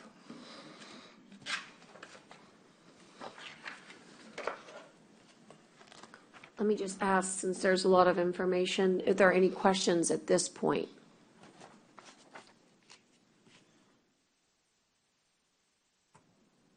Okay. All right. The only thing I wanted to echo is that $25,000 contingency fee. We feel like it's something that the court should just have awareness that it's better to have it in the budget now than figure out when you're on the spot and you need to be able to provide for our residents, whether it's extreme heat or extreme cold. It just seems that these weather events are becoming more consistent, and therefore the contingency is really to address what good practice has already shown us, that we need to be ready for those. And that way, there is a source of funding that's there, rather than us coming back and saying this is what we had to do in order to provide for people in times of crisis. Okay, any other questions here? Louis, anything else for you? So, Judge and Court, if you want to go into the presentation for Sure. our budget. Let's do it. It's located on 5105 in your operating budget. There it is. All right, so we talked about a lot of all those things. We also want to talk about how some things that can help the county in a forward look on the way things are going. So one of the things that we put in our budget and we're asking the court to consider is the use of an electric vehicle. The electric vehicle allows us to do a few things. It shows the county that we are leaning forward into a new technology. It also shows the ability to use those technologies to help the county in case of emergency. So most electrical trucks has the ability to perform as a individual generator. So we do know that through STEER and through other emergency programs that we have out there, that we have members of our county that cannot survive unless they have free-flowing electricity. Those personnel that use oxygen, those personnel that are on dialysis, got to have electricity to help themselves out. Having a vehicle like that in the county will be able to deploy as needed. Now, we're asking for a truck because we do have equipment that we need to move out. Let's say that we have a incident where the court itself is closed down and we have to use what's called the continuity of operation, COOP. So with COOP, we need to be able to move from the courthouse and bring equipment with us to, right now, our COOP station is Richard and Borchard Fairgrounds. So being able to move out there using that electric vehicle can help us set up and be ready to and go. If we have a call from a resident that needs electric power and don't have a generator available to them, we can move and transition that vehicle out there to provide them temporary power as needed.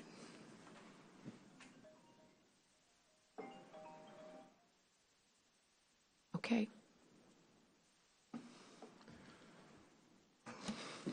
Thank you, Court. Thank you. Okay. Any questions for Louis before he leaves?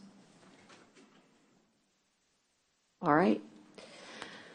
Okay, in that case, believe it or not, that concludes our morning session for budget for the departments that were scheduled. You'll notice that this afternoon, we have a 1 to 2:30 lineup. Let me double check. I'm sorry, 1 to 4 o'clock lineup. And that includes, just so for awareness, JP 5-1, Constables 3, 4, and 5, as well as Coastal Parks, rounding up the evening this afternoon. Before we break for an early lunch, we had scheduled lunch from 12 to 1, so you're going to get quite a bit of time back. I actually had to look at my clock again. It's actually 10:45. Are there any questions for Dale, for Ida, for Teresa regarding what we heard this morning? Clarification. Sometimes it takes a little while to sink in. Nothing? Okay. It's pretty impressive. In that case, we'll just go ahead and adjourn for the morning at 10:45 a.m. We'll see everybody back here at 1 o'clock this afternoon. Thanks for you all being online.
I'm good, Mackie.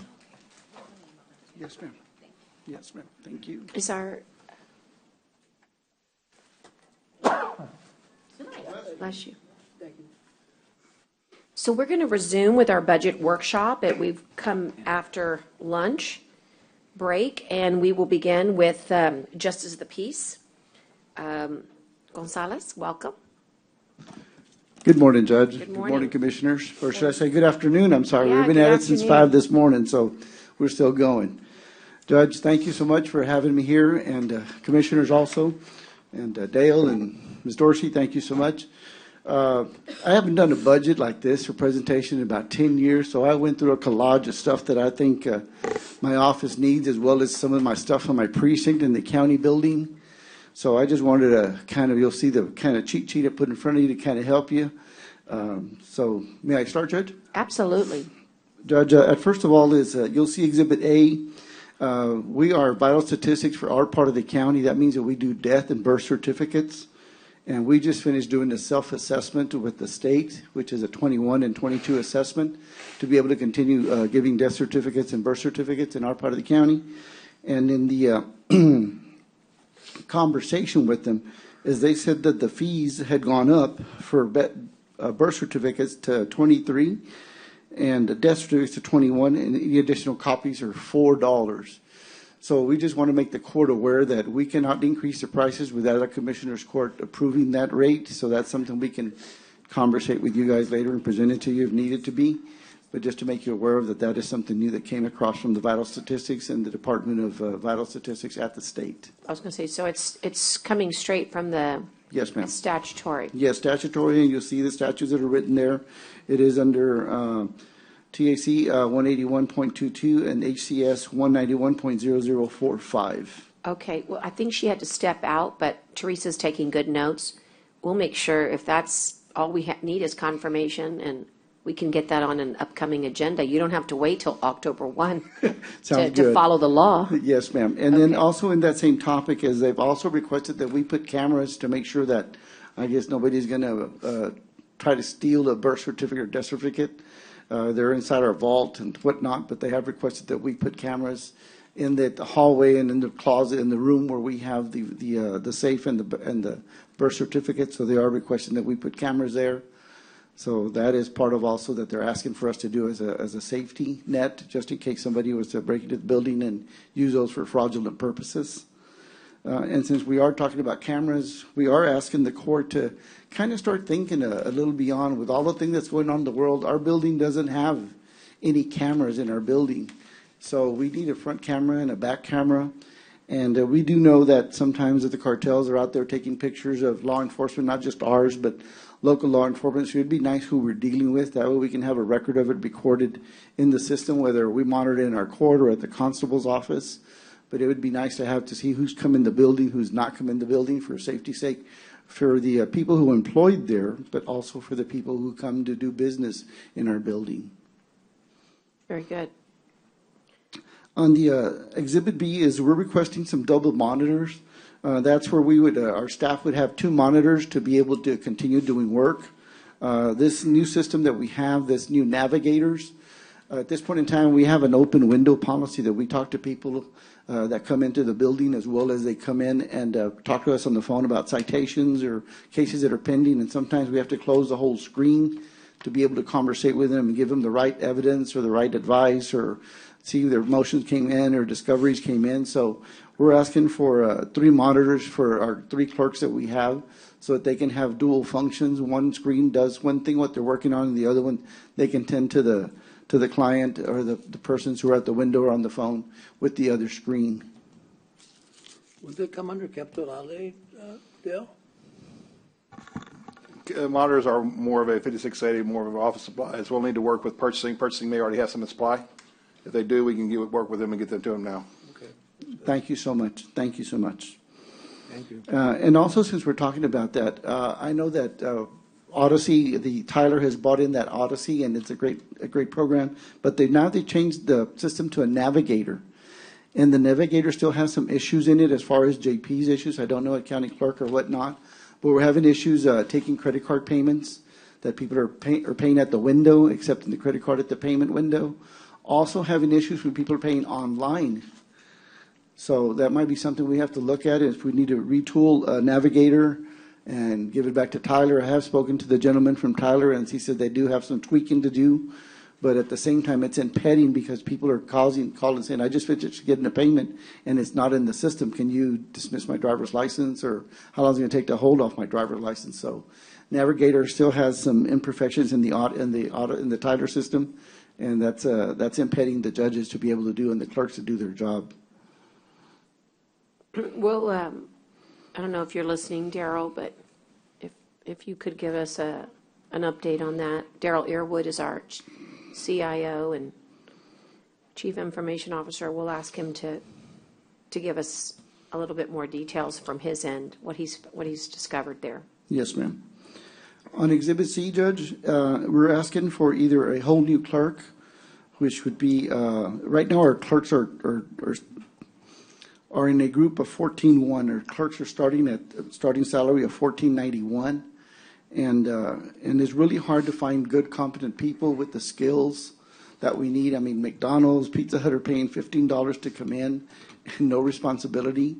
To think about raising the group level for clerks, the same as they would at county court at law entry-level clerks, at the 17 point, it might help compensate the cost of that. But it's a 61-cent raise. It would take our clerks it's a $24 a week raise. It's in 52 weeks ends up being just less than $1,300 per staff member to go up, and we were able to raise our staff to $15.52 per hour.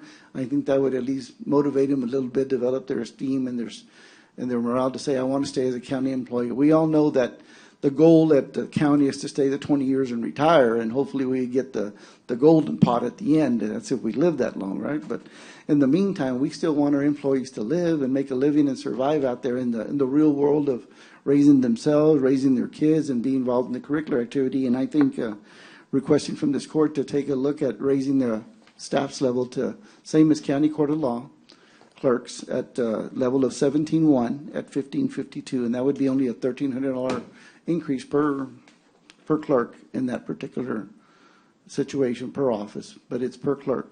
And I think there's only about 34 clerks total in the whole county at JP level in all 9 courts. Or 6 courts, should I say, I'm sorry.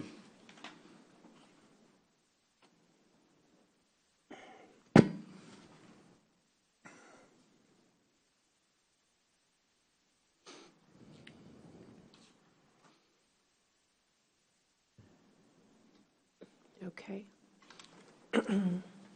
May I proceed, Judge? Yes, I was just looking just to make sure. So it's currently a pay group of 14? 14-1, yes, ma'am. Yeah, 14-1. Okay. And we're hoping that they can go to 17-1 and get paid at least $15.52 an hour. That's only a $24 a week raise for the staff, but bi-weekly it's 50 some odd dollars bi-weekly, and I think we'd be able to maintain our staff. We wouldn't have such a high turnaround because, like everybody, we're all looking just to compensate, to be able to take care of our families and make a living with what is out there. And sometimes we have great staff, and we expect a lot from them at the JP level. They take money, they deal with the staff, they deal with the vulgarity sometimes on the phone, sometimes real nice, but sometimes kind of abusive. So it's just about being able to take care of them a little better, because the JP courts are client related. They deal with the public day in, day out, 40 hours a week. Understood.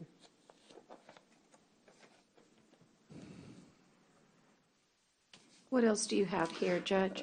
In Exhibit D, ma'am, I have an option that's something that might be able to raise revenue for the county as well as be able to pay for some of these pay raises. It's called the scofflaw. It's a $10 fee set up by the state, and it is at the discretion of the county court and as well as the JPs to institute. The discretion has always been that the JPs never got nothing out of it, and we're the ones who implement it. We put the mark on the clerks put the mark on the vehicle plate that is not renewed. They send it to Kevin Kieschnick. Kieschnick just tells them, nope, can't renew your plates because you have a ticket pending in court such and such. So, Mr. Kieschnick was trying to get, $2 or $3 out of it for his staff. And since their staff is the one who puts the hold on the license plate, as well as remove the hold when they pay the citation, we were believing that we could use the $10 fee that is charged per citation, per vehicle, use the $10 fee it is once it's collected, to use $5 of that to help with the raises on the staff, and as well as education for our staff. As you know, that the tools of JPs keep increasing out there, and we need to keep sending them educationally as well as legislatively. And we have not had a chance to send our staff to education because of COVID, and now we need to make sure that we're prepared when we already send them to higher education. And in that, you'll see, Judge, that a total of the number that is there. So in 2019, you'll see that all 6 JPs had a total of 207. Oh, I lied to you. They had 21,760 cases. In 2020, probably because of COVID, we had only 15,853 cases. And in 2021, we only had 10,809 criminal cases. Now, that fee can only be collected on criminal cases. So in those years, if you multiply that fee by 10, you'll see that next to that particular case amount, you'll see that even in the year of 2021, we would still have a revenue of $10 a piece on the 10,000 cases, 10,809. We still have a revenue of $108,090. That would definitely pay for the raises for the staff, Judge. And that's usually the tools at our discretion that are out there that we have not utilized as JPs and as Commissioners Court. So that is a tool that we can use for benefit both parties as well as our staff. Very good. And then also you have a move regarding the Calderon building. On Exhibit F, ma'am? Yes. Yes, ma'am. Now, on Exhibit F, we are asking, just to give the court a notation, we have 2 JP courts here in the main courthouse, JP 1, JP 1 and 1 2. So we're asking to kind of solidify, and I know that there's a lot of plans for Calderon building, but it would be an improvement, enhancement to our part of the county, Western County, to have both JPs located in the same building. And it's a move, and what I'm showing you there is the case count that each court has. In 2019, my court had 5,609 cases, while the court in Agua Dulce only had 13 and 9. So we have a 4-to-1 ratio on case count. In 2020, we had 2,501, but we had revenue of 391,000, while the court in Agua Dulce only had 598 cases. In 21, we had 3,342 cases filed with revenue of 488,000. And yet they only had 706 cases. And so far for this quarter of 22, we have 467 cases filed already, and they have 184. So we're just looking to, hopefully, it's at the discretion of the court, and there's probably a lot of particulars that beyond my pay grade and all the scales that involve and all the other things that are there, but it would be a prime thing to be able to have 2 JPs in Robstown. That way, if one is out, the other one can hold the fort. We do a lot of warrants. We do a lot of medical commitments, a lot of mental commitments. And those are tools that are discretion. Sometimes having a judge in that part of the county is a difficult issue. So having 2 JPs at the main courthouse would help utilize the offices that exist there if that were to happen. I think it's a good idea, Judge. Didn't we talk about that maybe like eight years ago? Yes, sir, we did. I know it was on the plate. I don't know what happened, but bringing Agua Dulce to your court, where both of you be working out of that one building. Yes, sir, and I'm willing to loan in my courtroom in the afternoons. I have courts every Monday, Tuesday, Thursday, and Friday. I have evictions in the morning and credit card cases in the till 12:30 till 12, and we see people. So if you were to bring him over, I'd let him utilize the courtroom that is there, so that he can hold afternoon court if that should be the session or some other day that we could arrange to that, if that were a choice of the court. And also, especially since this is a year for it, I don't know if you'll do it by November, but whoever the judge would be situated in the Calderon building or wherever you choose it to be. Okay. Very good. Now, one more item, Judge. Well, 2 more items I need. I was looking to let you request from the court is you'll see on the second page is I really think that I have a plexiglass window that my staff goes through, and we've been trying to get a bulletproof window. It's only a 25 by by 39 window, and they would really appreciate it. We could get a bulletproof window so that way, should some crazy come through the back parking lot, at least they can duck and hide or have a chance to look at it if that was up to that. I'm also looking for hopefully maybe get myself a bulletproof vest because I'm out there all the time still, and I do love my body, and I'd like to wouldn't want to lose any part of it, apart from the soul. And then on an Exhibit G, Judge, is these are not related to my office, but these are things that exist out in our community, and you'll see that I have you'll see that it says County Road 36 and 77. East and west, you'll see County Road 36 and 79, north and south, County Road 36 and 81 east, and Farm Road 28, 26, and County Road 81. I know that these are probably issues that belong to the road department, but these are country rural areas that only have a red stop sign, no light out there. So when it gets dark out there, it's pitch dark.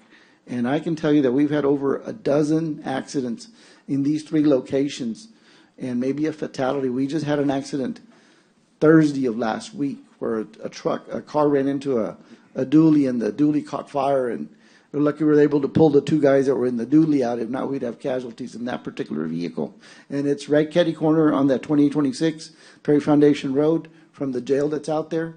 But if we were to put, I know that lights are expensive, but maybe some of those glowing stop signs, that are solar stop signs that would be able to at least identify that there is a stop sign ahead, because one way is a thoroughway and the other one's stop sign. So if you see the east and west, it's the stop signs needed, one on the east and one on the west. On the other one is one is stop signs needed on the north, one on the south. And on the other one, it's only eastbound. And on County Road 81 and 2826, it's just on the north side. But those are safety concerns. There's a lot of people live in these colonias. A lot of hardworking people, a lot of people who have nice houses, and they're not driving drunk. They're just driving home from a long day, and somebody that's new to the area doesn't see the stop sign, and by golly, George, they run into somebody and they hurt themselves and maybe even endanger themselves. Yeah, no, there's a new, I guess, program called Vision Zero. It's just a whole, zero tolerance for traffic fatalities. And the MPO has adopted this resolution. The city's done it. The county's done it. I don't know. I know there's some dollars on maybe the text.mpo side. And like you said, you could probably get away with doing a stop sign with the LED perimeter, but we can look into that. But the Vision Z, I think it's called Vision Zero. We did a resolution maybe, 7 months ago, maybe not even that long, maybe 3 months ago. I think MPO was about 7 months. We were the last to do it, but maybe that's a way to highlight what you're saying with data. And I can work with Commissioner Amatis on digging up that info and maybe talking to our friends over at the MPO to see if there's any dollars there that are available to make way for more dollars to be used for other important needs. Yes, ma'am. And in that, I'd like to let the commissioners know I called the road department about 5 months ago. I got a pothole that you'd put a go-kart next to my store on Martinez Street, and you'd put a go-kart in there. No problem. If not, I'll go buy the 10 bags of cement and carry the sumbitch, but it's all right. I just thought I'd make the Commissioner's Court aware that there's a big old pothole there next on Martinez and Canales. Well, that's perfect. But okay. We won't forget it. That would be Canales Street. Canales Street and Martinez, yes, ma'am. Okay. So that's what's good about these workshops. You learn all kinds of information. So we'll be certain and send an email out regarding that and see if you can get a status update, if nothing else. Yes, ma'am. And if not, I'd like to see if I can get another staff member from my office, Judge. Mm-hmm. Our office is pretty busy. We have a lot of credit card cases. Our DPS numbers are down because they're taking care of the border, but hopefully that'll change, contingent, whatever it is. I do believe it'll change pretty soon. We have a meeting with the governor's office to make him aware of that.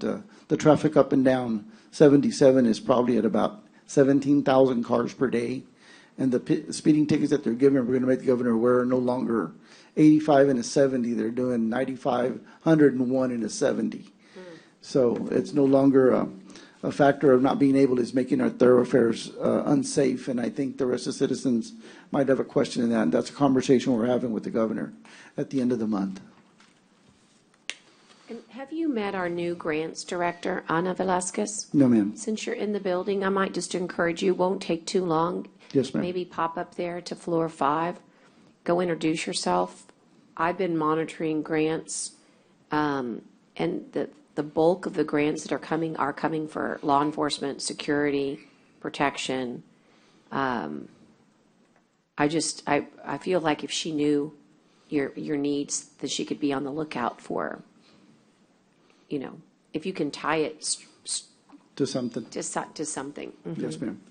And the last part of this is I'm looking either for a pay raise for all the judges or a pay raise for me as a stipend. I sit on the South Texas JP board. I've been in every position in that board for the last 15 years. I sit on the JPCA board with the JP and Constable Association. I sit on their education committee monitoring as well as their legislative board. And this particular year, I'm looking to run for a state position as a director to be able to make sure that we make sure that the State of Texas JP Association and the judges in Texas are looked at like we did during the COVID, where the Judicial College looked at Texas as a role model to set all other courts in reference for presidents to be able to what we do with COVID. How do we run trials? So the board we have at this point in time is very interactive and very involved in the responsibility of judges and constables. So that's the reason I'm looking to stay on the board, that particular board. I've been on the bench for 20 years, Judge, so been on those committees, on those boards for over 15 years, ma'am. Yeah. Okay. Anything else you feel like we should get highlighted here? No, ma'am, those are just Okay. some topics. I'm sorry I went all over the place. It's just, I figure that we talked to the Commissioner's Court. I had to speak to Mr. Mates, Commissioner Mates, quite often about some of these things and things that are going on, but I figure since I have a little bit of time given to me, I might as well share the knowledge of the rural area, of some of the needs of the rural area that are vast, but some of these are important in detail in livelihood of the people. Understood. Are there any questions of the judge at this time? Judge, have you met with Public Works on the stop sign or the yield sign? What do you- No, sir. No, I have not. Only because it came to mind because of that accident on Thursday, and I was like, you know what, I've got Commissioner's Court. I will go meet with Mr. Pimentel and make him aware of, but it's just, things come up and you're like, okay, tomorrow, and just a week goes by or 2 or a month and you're like, dang, nabbit, I forgot again. And if you could take a picture of that pothole as well, since Yes, you're going to ma'am. be visiting with him. Yes, ma'am. Are there any other questions for the judge? Well, you did perfect. You have 3 more minutes, but if you would allow us to transition, that would be great. I know you'll be available for any, responses that we might need to receive. Yes, ma'am. Well, thank you, Judge. Thank you, Commissioners. Thank Dorsey you. and Dale and the staff here. Thank you so much for letting No Country Boy Like Me come visit you guys, and I appreciate you Thank you. taking the hospitality that we have. Thanks again, and thanks for the time, Thank Judge. you. I'm going to get back to you on Thank the you all. Navigator. Yes, ma'am. As soon as I speak with Daryl on that issue. Yes, ma'am. And Linda, my staff is here, and they're really having trouble because people are calling to pay, and it's like, Yeah. I just paid, and it's like, come on, or they're coming to the counter and they want to pay with a credit card, and the transaction doesn't go through, so we have to use other tools to be able to reset it, to be Right. able to accept their payment. Now, since we're there, Judge, may I indulge one more time, is there might be another tool that we have not used, Judge, for people to pay. People call in for a citation, Judge, and they want to pay immediately. They'll give you their credit card number to pay immediately, and we at the JPs do not have that tool. Maybe that's something we can speak with IT or Dale, how to be able to do that legally, as well as being able to correlate those citations that they want to pay instead of sending them to the online or by cashier's check or whatever. So that might be another tool we have at our dispense for the clerks to be able to take their payments, like they do at municipal court. Every municipal court you call, you get a ticket. Here's my credit card number. Let me give it to you. And dagnabbit, they take your number and they take the account number, direct from your account, and the thing's resolved. So on a positive, you can leave here with some good news.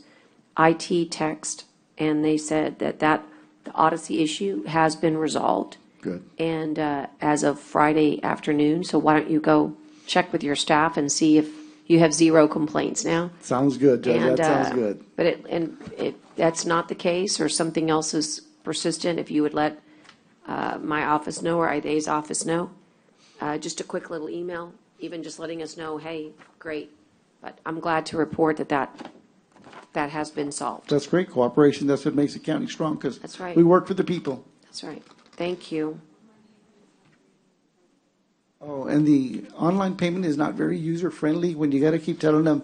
We spend a lot of time, and our staff is telling them, can you go to every call we have to count, go to this, go to the screen 2, go to screen 1, this not. So maybe we can set up a user system, a customer user-friendly system, so we don't have to walk them through. And maybe that payment over the phone might be able to ease that.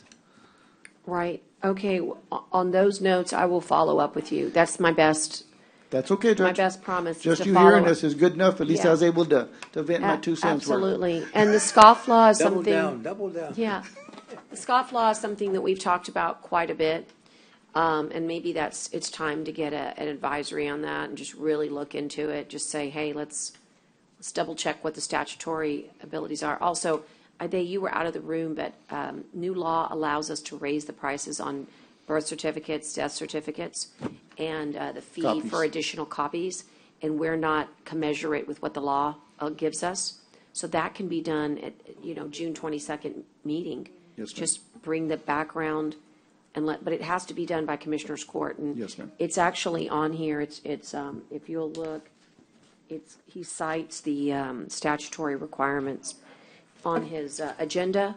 It's here, so we can maybe take care of that and bring in more dollars, which could also help offset some of the generalized costs. Yes, ma'am. Thank you, Judge. Thank you so much, Judge Thank you so Commissioners. much. Thank you for the time. Appreciate it. Thank you, Robert. So perfect timing here. It's 1:31, and we're going to transition to Constable Precinct 3. And welcome. And I think that's Department 3830. Let me double check. Yeah, 3830. I brought in some paperwork that I didn't get a chance to email to you guys. Do I deliver it? Yeah, absolutely. Bring it forward. You got it. Thank you. Thank you, sir. So I'm guessing everybody here is going to copy as well.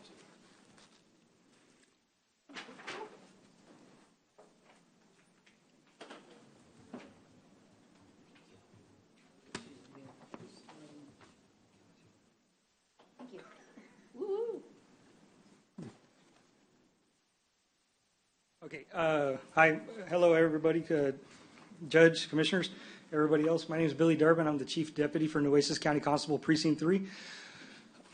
I need to inform you all that Constable Rivera tried to come today, but due to a medical dilemma, he was unable, and he would ask that if he could talk to you guys at or address the Commissioner's Court at a separate time, he'd greatly appreciate that. To add to some of what our budget proposal is. I mean, I'm very amenable. What I think I'd do is look to Teresa, who's, you've got my schedule with Ide, and just maybe squeeze in some time, maybe on Thursday. We'll look. I'll just have to get back to you, but would you like to defer? Is he asking to completely defer, or would you like to go over? No, I'm going to address Okay. a lot of it, and then he's going to touch up on some other items. I think given the medical nature, I'm amenable, and I'm certain the court administration would be too. No problem. Thank you. Appreciate Yeah. that. So like I said, my name is Billy Durbin. I'm the Chief Deputy for Nueces County Constable Precinct 3. In our budget proposal, I do apologize, mine was not as well addressed as Judge Gonzalez's is, or prepared. But right off the bat, we're looking to expand on the amount of deputies we have for Precinct 3. So in our personnel request form, we're asking for 1 deputy with the overall salary of $41,880. Or I'm sorry, the starting annual salary, including benefits, comes out to $51,143. If you look, I attached a short narrative to the reasons why we're asking for the expansion on the deputy. Some of that is added to the additional deputy position would greatly assist our constable's office in executing a lot of the duties that we have, including our response time. It's going to help with our response time in responding to calls because the size of our precinct, normally we have one deputy on. If we were able to have two, our response times would be cut tremendously. Adding that, we've also expanded our area a little bit, though the precinct itself hasn't, our patrol area has. We've had to expand out towards FM 286 on FM 70, and we do cover part of the Santa Maria Estates on 2444, and we've gone out to respond to calls as far as London and Maria Estates, just outside of our precinct. We've also expanded into Robstown, and on a brief occasion, Banqueta, to assist with Precinct 5. When they have one deputy available, we will back them up, along with responding to calls outside of our precinct to help the Sheriff's Department as well. Due to this, it has diminished our response times and put our citizens at risk, whether it be a crash, a disturbance, family violence, suspicious person, or trespassing. The local citizens in our area suffer if we cannot respond in a timely manner. Our average time of travel across our precinct is roughly 20 to 25 minutes, depending on construction and location. Having an additional deputy would allow Precinct 3 to cover our precinct and cut that response time down significantly, making the likelihood of saving a life or catching a criminal higher. The city of Driscoll is also in flux as whether the city can support a police department. If the city is to lose the police department, it will increase our call volume as well, which being that we also back up Driscoll and Bishop. With the current climate towards law enforcement, officer safety is paramount. Our agency must rely on other agencies to cover us for backup, whether agencies in our precinct also have to rely on us to depend on, or on us to respond to assist with calls for backup. We rely on the Sheriff's Department to back us up. Bishop PD Driscoll relies on us to back them up, and so on. Having an additional deputy will expand our staff to have an overlapping schedule to aid deputies having backup for officer safety. It will also aid in covering shifts when a deputy is out on training, leave, sick leave, vacation. At the current moment, if a deputy takes a day off, whether sick or on vacation, we do not have full coverage for the day, meaning a shift does not get covered. When we do not have full coverage, our citizens suffer as the response time can be longer for another agency to arrive. Precinct 3 covers many various duties that are encompassed in the law enforcement. We serve civil papers, warrants, complaints, calls for service, traffic control, traffic enforcement, crashes, and investigations. Due to the size of Precinct 3, each deputy is responsible for their own investigations, which can be time consuming. The longer a deputy is working on an investigation, the longer the deputy is not patrolling to detour criminal activity. Having an additional presence in our area will aid in detouring criminal activity and aid in the Precinct 3 office in completing our everyday duties. Precinct 3 is also part of the Nueces County Criminal Interdiction Unit. This joint effort has helped citizens not only in our area but also across Texas, as the unit investigates transcontinental drug trafficking organizations by confiscating and prosecuting narcotics, human, and currency smugglers. Smugglers who bring in large amounts of narcotics and then travel our local streets. Smugglers who are transporting persons in some of the most inhumane ways. Smugglers who are taking U.S. currency back to the cartels to fund their criminal organizations. The Nueces County District Attorney's Criminal Interdiction Unit also has helped aid our local cities and towns by confiscating and prosecuting local criminals who push narcotics in our towns, cities, and rural areas.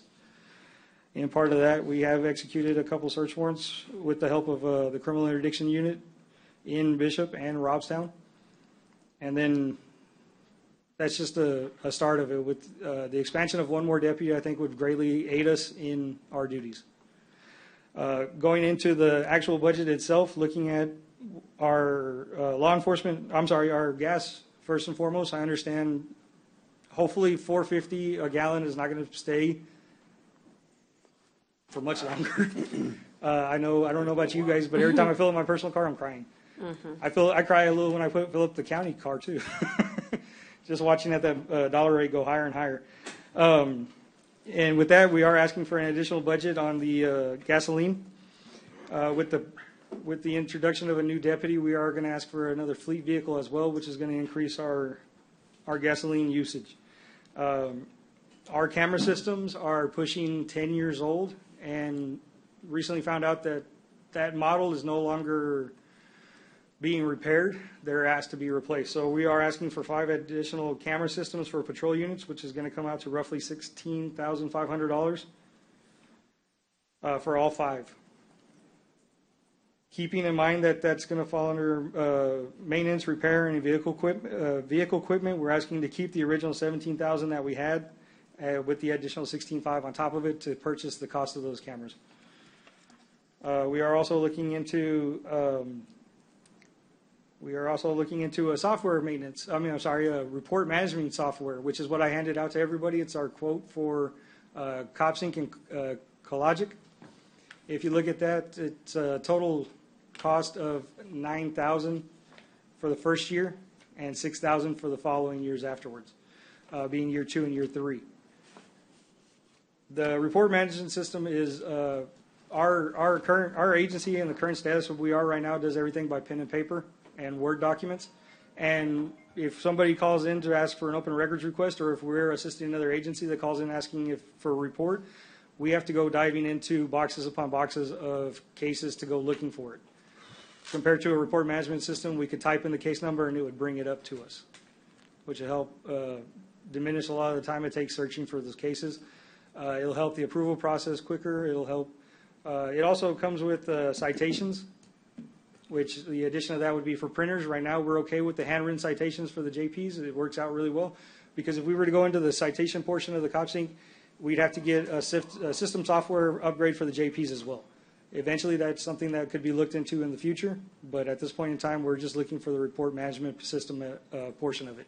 It also comes with the TLETs, which is monitored through CGIS on the state side, so we can run person's driver's license and license plates to check for eligibility when writing citations or when on traffic stop. It also pops up with warrants. There are several additional areas that we can go into for calls for service. It helps with response time. It helps with, it does do some small portion of it is a civil process, but not to the extent that we were hoping. But as for the report management system portion of it, I think it'll do greatly for the cost efficiency that it is. We're also asking on that total would come out to $9,000 with the $6,000 annual subscription after the first year. If you go into our other services and charges, we're looking at 6 tent meters for deputies on patrol, varying prices on ammunition. For a process, we're asking for $2,500, and the tent meters are going to be $600 total for 6. The ammunition is for practice and training. With the cost of ammunition prices and the way gun laws are changing, it's going to go higher and higher. And as for law enforcement, one of our main duties is to avoid anything that's happened, to train better so we can avoid and stop what's going to happen in the future, specifically with the mass shootings that have been going on and the amount of officers lost in the line of duty through gun violence. We're also asking for an additional $4,000 for new uniforms. This includes the entire staff. We're also asking to keep our recurring budget of the $7,200 so that we can continue purchasing what we need for our day-to-day operations. Going into this, we're also looking at a $1,000 increase in our travel and expenses to cover hotels, per diem, and registration for advanced courses needed for daily operations and training. And then that's pretty much it for what we're asking for. If you look at our total budget increase, including everything, comes out to, everything I've mentioned so far minus the deputy, comes out to $52,703. And I just have a question. So I'm going to go back to the software as a service, the document that you handed out. So I'm seeing really it's very modest, the ask here on the software. Have you talked to Daryl Earwood, our Chief Information Officer, about it? No, ma'am, I have not. But one more, and thank you for bringing back up the software because it just reminded me of something as well. CopSync is very user-friendly for the law enforcement side. So one of the things that works out really well with CopSync is Kennedy County uses it, Clayburgh County Sheriff's Department uses it, Robstown, Bishop, and Refugio PD also uses it. I believe Refugio County also uses it as well too. One of the good things about it is like if somebody is stopped in Clayburgh and we were to look into that person, it'll show that they were stopped in Clayburgh. It also shows a map that you can pop up, and it has a little panic button. If you were to hit it, any officer within a 75 to 100-mile radius will be notified that that officer's in trouble, and the response time gets cut down tremendously. Got it. And I'm drawing a blank on what your question was. Well, no, obviously I'm very interested in it because it seems you get quite a bit for a very modest amount of dollar investment. Yes, ma'am. Bishop PD has used it for several years. Bishop was an agency I worked with prior to coming to Nueces County, and we got a lot of work out of it for very, very minimal. Yeah. I don't know if he's listening, but maybe we could text Daryl just before you leave here. It's worth your while to show him this and just go over, what you've discussed with their rep and how you think this would be advantageous. The reason is that we just, as a court, gave him quite a bit of dollars for what I call software upgrades, including infrastructure upgrades. And if this is what I'm seeing, which is $3,000 for the initial. Well, $3,000 for the setup to register. And then $6,000 for the recurring. Yes, ma'am. And then the 3-year cost, the first, that's really it, $9,000. Yes, ma'am. Am I missing something here? This is like, Dale, would this Well, normally when qualify we do for something like this, we try to see if we can factor in all constables at the same time. If this is benefit for one, it could be benefit for all 5. Yeah. That's why I thought Daryl would be good for him to visit with, because you're so close. You're here. We might give him a quick text here. Okay. Okay, and give him a copy of this too. Okay, great. Well, you did a nice job. But did we miss anything, or commissioners online? Do you have anything that you might want to follow up on?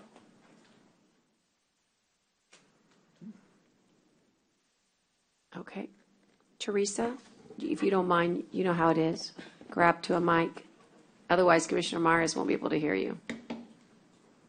IDA is verifying with the county attorney whether or not we can bring in the constable on Thursday at the end of the notice groups, because that department is not noticed for Thursday. Okay. So once she lets Why us doesn't know he that just we come in can. public comment? Do we have public comment on there as posted inside the workshop on Thursday? She's saying we've already got it noticed a certain way, but maybe we can come in public comment.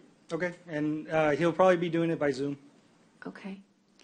Constable, are these cameras that you're requesting, are they for your vehicles or are they your body cameras? Body camera. No, they're for the vehicles. They're for the patrol units. I know a while back we did get some other type of cameras for several other constables and the sheriff. Maybe you incorporate this as well. Yeah. Work with purchasing on it. I would start with purchasing.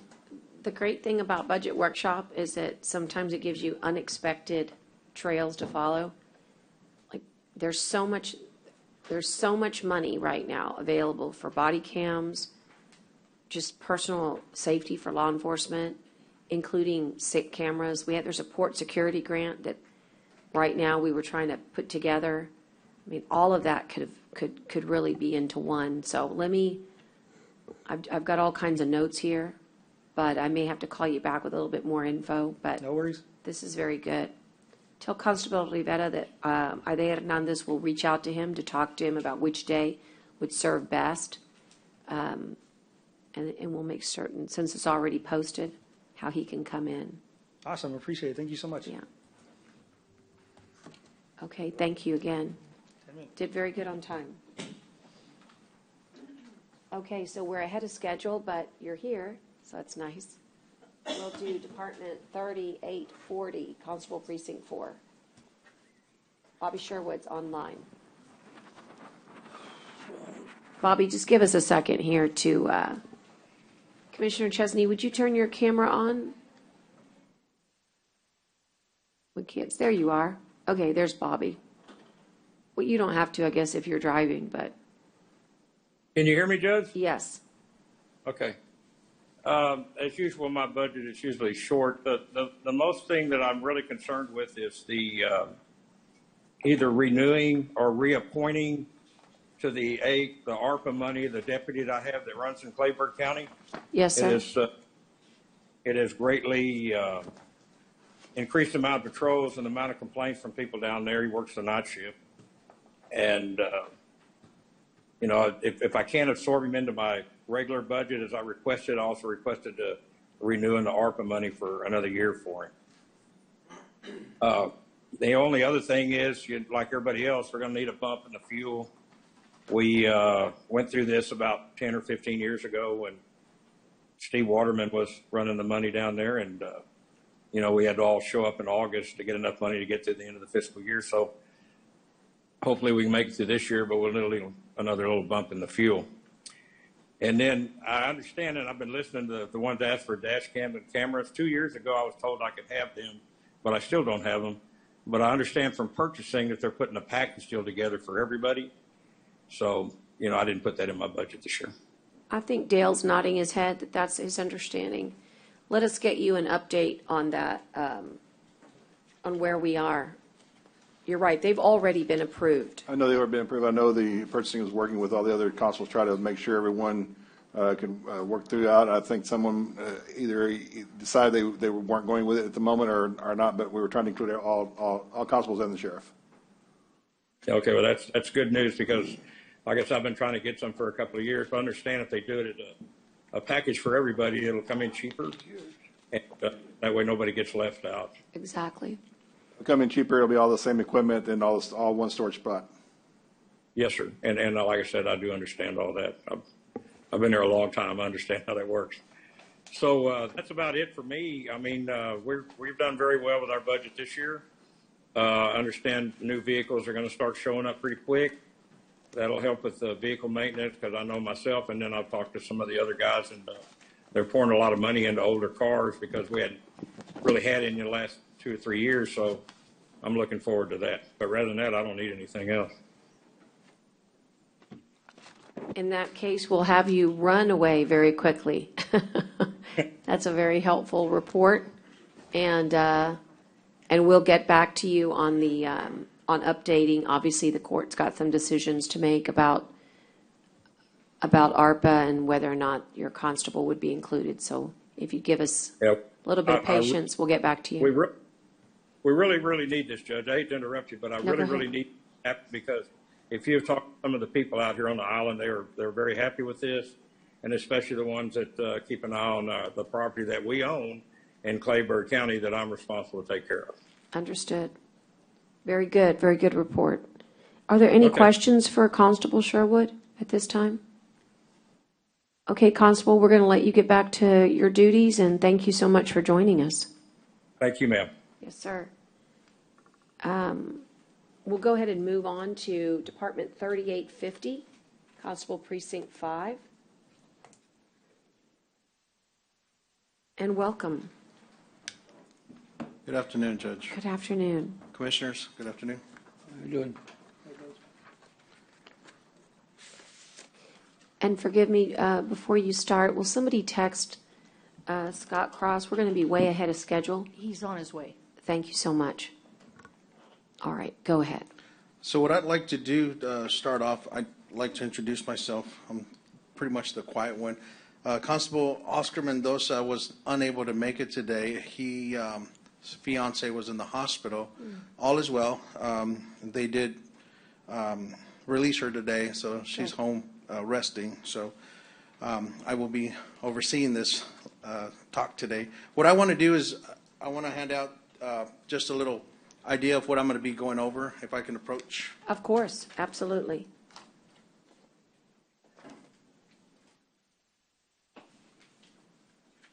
Thank you. And if you'd provide the rest to Teresa, there's 2 commissioners online, so she can make sure they have it. We'll be sending it shortly, commissioners. Thanks, sir.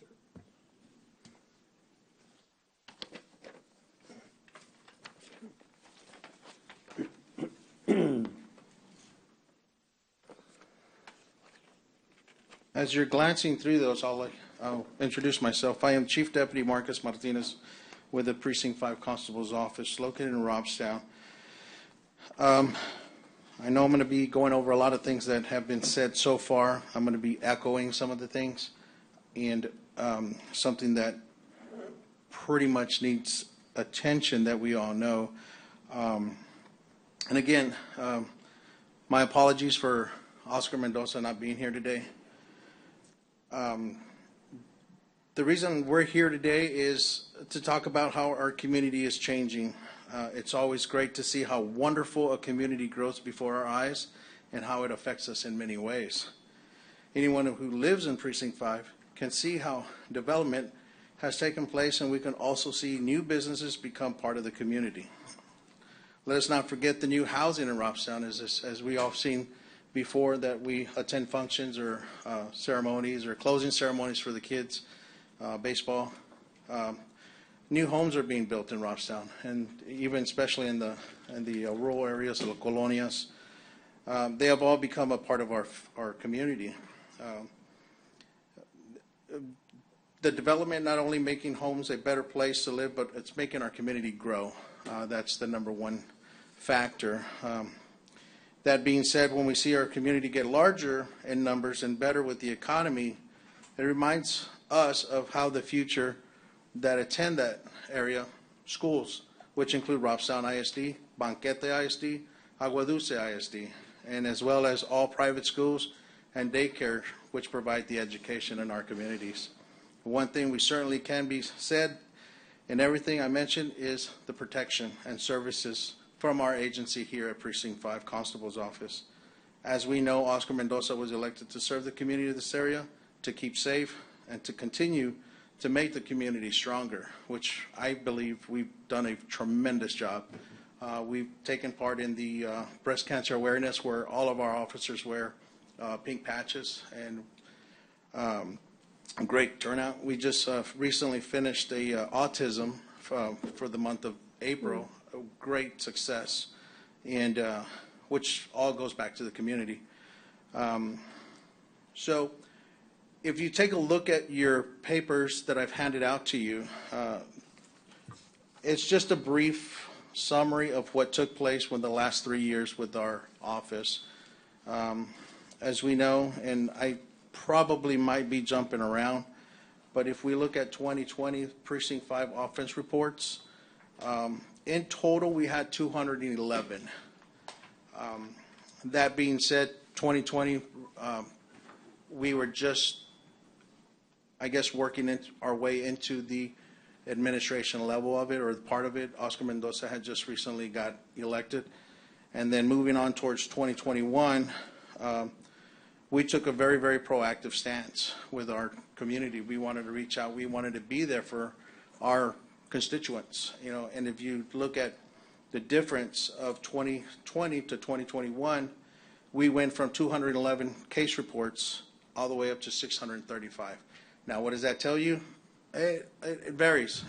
Number one, my opinion, our community is getting bigger, stronger, and better, and we all been there, seen that through the pandemic.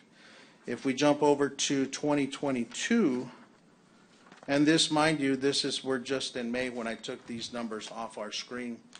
We already have a total of 266 as of May of this year. So we're projected to be well over the 600 that we had last year.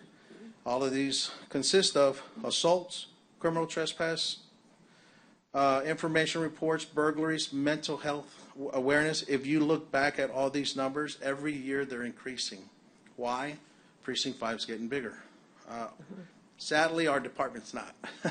And this is where we come to you, before you, and everybody's growing, community's getting bigger, stronger, better. So I think we owe it to them that law enforcement presence should be there to continue to, hopefully, I like to see it going backwards, if you ask me. The less reports, the less burglaries, the less assaults, it just means that we're doing our part. We're becoming stronger with the community.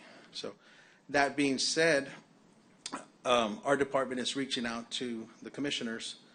This year, we would like to see if we can increase our fleet to 2 more deputies with all the accessories that it comes with, as we all know, patrol unit, uniforms, insurance, et cetera, et cetera. Also on our budget, we're looking to see if we can increase, well, I'll take it back, not increase, but promote one of our CID investigators to the level of just from a Deputy 3 to a Sergeant. because of that one division that we have, which is our CID division. And we like to promote him to a sergeant. He's been a very great asset to the department. He's still with us. As a matter of fact, he's here to my left, your right. And he takes on all these cases. Keep in mind, I'm not sure if everybody knows Precinct 5 is a 24-hour agency. We work around the clock. We don't stop. I'm not trying to bash the other agencies, but they are Monday through Friday, weekends off, holidays off. We're not. We have to work through everything. And this is where we're coming to you so that we can increase our manpower to continue those services, to be stronger, to be more stronger with the community. And if you also notice on your back 2 pages, the graphs that I provided to you is civil papers. That's not going to stop. We, along with serving the papers, we also have to take our calls 24 hours. If you notice on the graph, 2020, 21, 22, they have steadily increased. What does that tell you? It's just the population in our community is growing. You know, new subdivisions, new developments, new businesses. So, and if 2022, we're already at 264. So we're only in, and again, I got these numbers back in May. So we're projected to surpass those numbers. And then, of course, it's showing a consistency for the last 2.5 years, 3 if you count this one, that our numbers are going to continue to grow, you know. So citations on the very last graph, the year of 2020, I think that's where we were kind of like coming off the apex of the pandemic. So literally our agency only had 197 citations written. We understand that a lot of the communities shut down. Not a problem. But if you look at 2021, we shot up all the way up to 2,295 traffic stops, back from 197. If we go back to today on the graph, 2022, again, as of May, we're already at 951 traffic stops. What does that mean? Again, our community is getting bigger. We're enforcing more stops. We're trying to keep the kids safe in our communities, speeding, school zones, after hour works, or people going to work a little late or something like that, you know. Those are just some of the things that we wanted to point out. And I will echo on a lot of the things that the previous constables have mentioned, that, of course, the fuel, we all know that's, you know, something that has to be dealt with. And as far as equipment, as far as vehicles, I will say this, and I'll give you an example. Just the other day, we had to replace a housing unit on one of our 2016 Ford Explorers. So here I'm thinking, just go to O'Reilly's, right? Go get a bulb. No. It's $285 for the housing unit, okay? And that's just to buy the part. They want to charge $190 an hour, and it's a 5.5-hour job. So do the math. We're looking at a little over $1,000 just to replace the housing on a unit. So the costs are rising. Everything's rising. Fuel costs, mechanic costs. Everybody has to make a living. You know, cost of living is going up. The only thing that's not going up is the ability for us to keep these units up and running. So, and I don't have the numbers with me, but of course we all submitted them back when the deadline was due. We're of course, every agency is always going to ask for an increase in their budget, which is understandable, but it's something that we really should take into consideration, that prices are going up no matter where we go or what we do. So that being said, I will open the floor if anybody has any questions for me. And I'll echo it. I'll ask if anybody has any questions.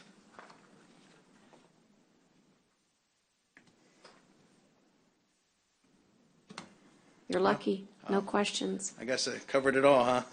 You did. How many officers work in the midnight shift? We currently, our department total, including the constable and myself, is 12. How many work in the midnight shift? Yes, and to answer that question, on the night, depending on what it is, we usually have 2 deputies, or sometimes if we get lucky, we'll have 1 work stone garden. So, and that'll give us 3. But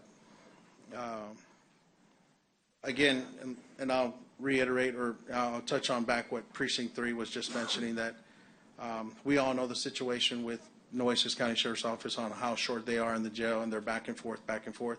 That eliminates their patrol division.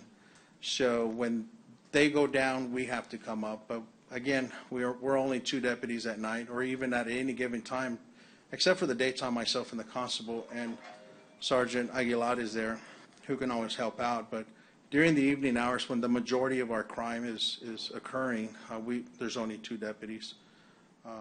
Now, and again, I'll say Precinct 3, I don't want to go into details, but when there's an officer needing assistance, it's a 7-8 minute drive, and we're hitting the floorboard, It works both ways though, right? Right.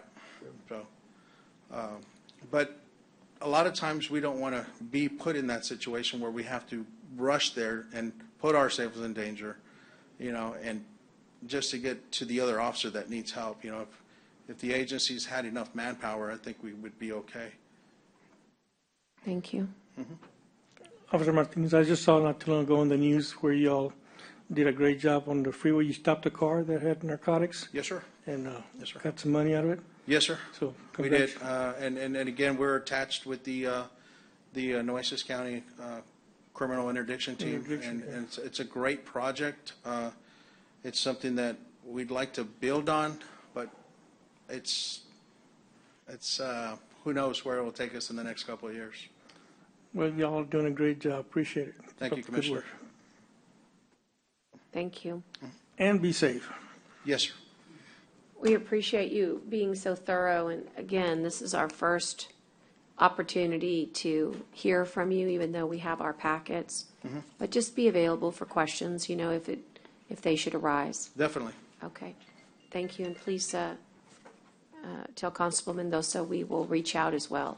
Yes, ma'am. Okay, thank you. Thank you for your time. Yes. Thank you. We're way early and we're waiting for coastal parks, so let's just pause for the cause here, right? And wait till Mr. Cross arrives, and maybe just take 10 right now. All right? Okay.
Okay, we're back. All right. Scott, you're on for coastal parks. Your department is in our book 0180 and 081 181. 181. Okay. 0181, I should say. Right up front, I just want to mention something to y'all. It's not in my budget proposal, but it's something that's having a very significant impact on me in Public Works, and those heavy equipment operator positions. I hope we can look at that through the process. One has lost about 5. I have one that's been open for over a year I cannot hire for. So just keep that in mind when y'all work through this process. Me and him have been talking about it, but I just told him I was going to mention it to y'all today. So that's it. So in our coastal parks 180, I'm gonna follow along what Harry sent out, Dale. You know, in the same format. There's nothing fancy. I don't have any slides to present or anything like that. I have the narrative there that talks about in my budget. When you get into the detailed stuff, you're going to see a lot of capital improvement projects, and I put those in there just to show y'all, the court, Dale, and Ida, the magnitude of deferred maintenance and capital improvement projects that I have related to structures that exist. This is Mike. He's my maintenance supervisor. I asked him to be here as well. And Alana was on her way, but I had to leave in such a hurry. Y'all were moving so fast that I left her behind me somewhere. So anyhow, so I put that in there because realistically, when you get into the dollar value of all those capital improvement projects, there's no way realistically you can fund all those. I just listed them to do my fiduciary responsibility to show y'all the financial need that exists out there, because coastal parks was not part of the original big giant CIP plan. That was, all everybody else but coastal parks at the time, and it still remains that way. Although some of the CO monies we're benefiting from, no doubt. But anyhow, so that's why I put that in there. Then there's also, this is on my narrative page on 180. We have a front end loader. It's on we bought that one outright. Never mind. We have a front end loader that we bought outright that we do not lease. And we currently have another motor grader that we do lease. I asked Mike to crunch the numbers, and I know that there is some kind of concern with these big annual lease payments, and I can't remember exactly what Dale told me about it about a year or 2 years ago, some kind of reporting I have to do.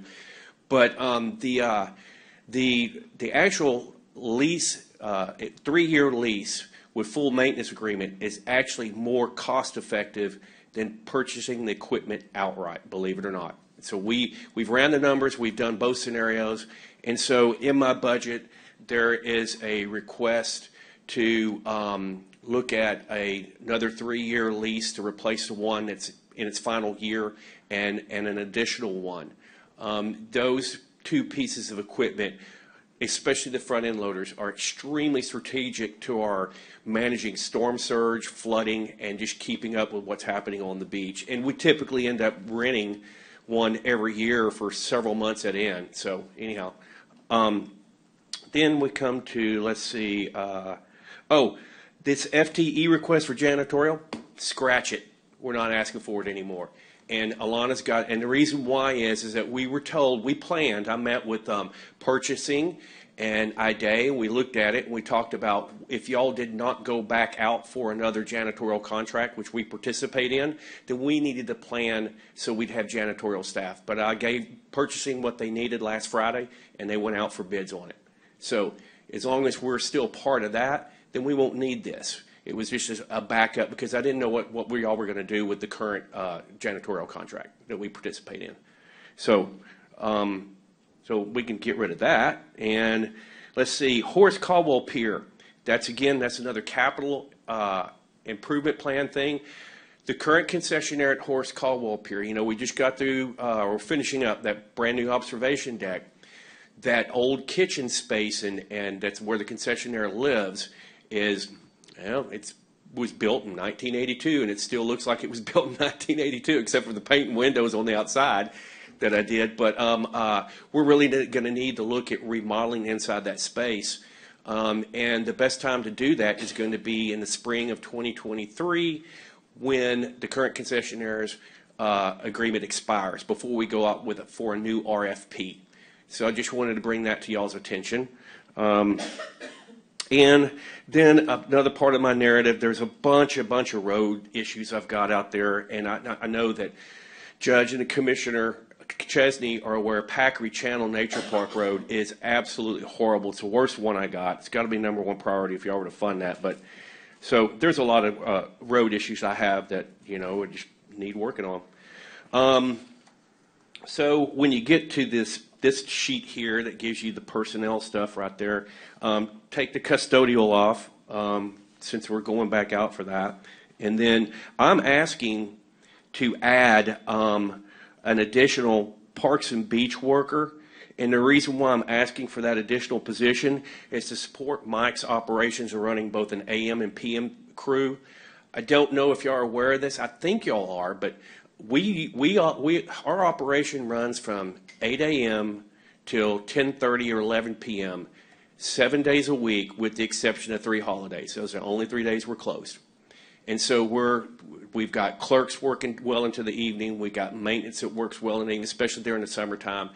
And that's just another way for me to help support the PM crew, because we're not very deep. We don't have a lot of FTEs and very deep. So somebody goes down, we're getting a lot of overtime. And I know that if y'all have ever seen what I spend in overtime, you'd realize that I really hit my overtime budget heavy. And sometimes I'm having to do budget line item transfers to cover it. Then I'm moving the natural resources manager back into 180. I'm looking to, and I hope I did this right, promote a senior clerk to senior clerk 2. Then on the assistant director's position, there's been an issue with the current title and pay grade that it's classified as, and it's not classified as a pay group 29 where it should be. It's been a 26 for a long time, and that's not the pay group for an assistant director. So I'm asking to fix that. I asked this last budget year, and it didn't get any attention. So I'm coming back to you again to ask you to look at it. And I've had some good meetings with IDA about this as well. And then on the senior accounting assistant, Teresa was telling me that you can't do a step, and I don't know how all that works. Anyhow, so instead of that being what it is, a 17.6 to a 17.8, maybe it needs to be an 18 something, you know, as far as pay group. And all I'm trying to do, the senior clerk to a clerk 2, and the senior accounting assistant to some type of advancement, is I'm taking responsibilities and adding more to them to help with the administrative costs, like doing the payroll, doing mileage reports, fuel reports, things like that. We've got some retirements coming up in my department, and it's going to hit us pretty hard, so I'm trying to make sure that these ladies are prepared to take on extra job responsibilities so we can be administratively responsible to the auditor's office. Let's see.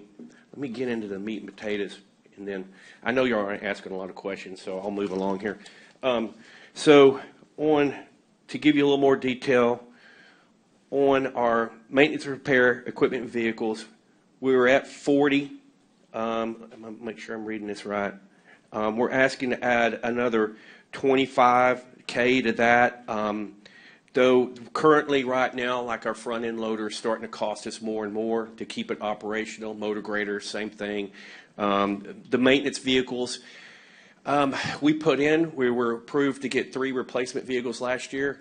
They still haven't come in, and I've got 2 more that are down that I'm asking to replace for this current year. So until something happens with that supply chain, by the time I get to this new budget year that starts, I'm 5 vehicles down.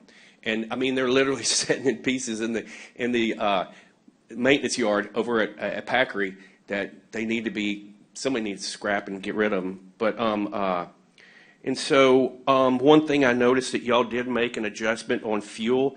You upped it another $5K. I'm going to tell you that's not going to be enough with today's current fuel prices and where they're going, especially with diesel. We use a lot of diesel in those fuel tanks, and we're out right now.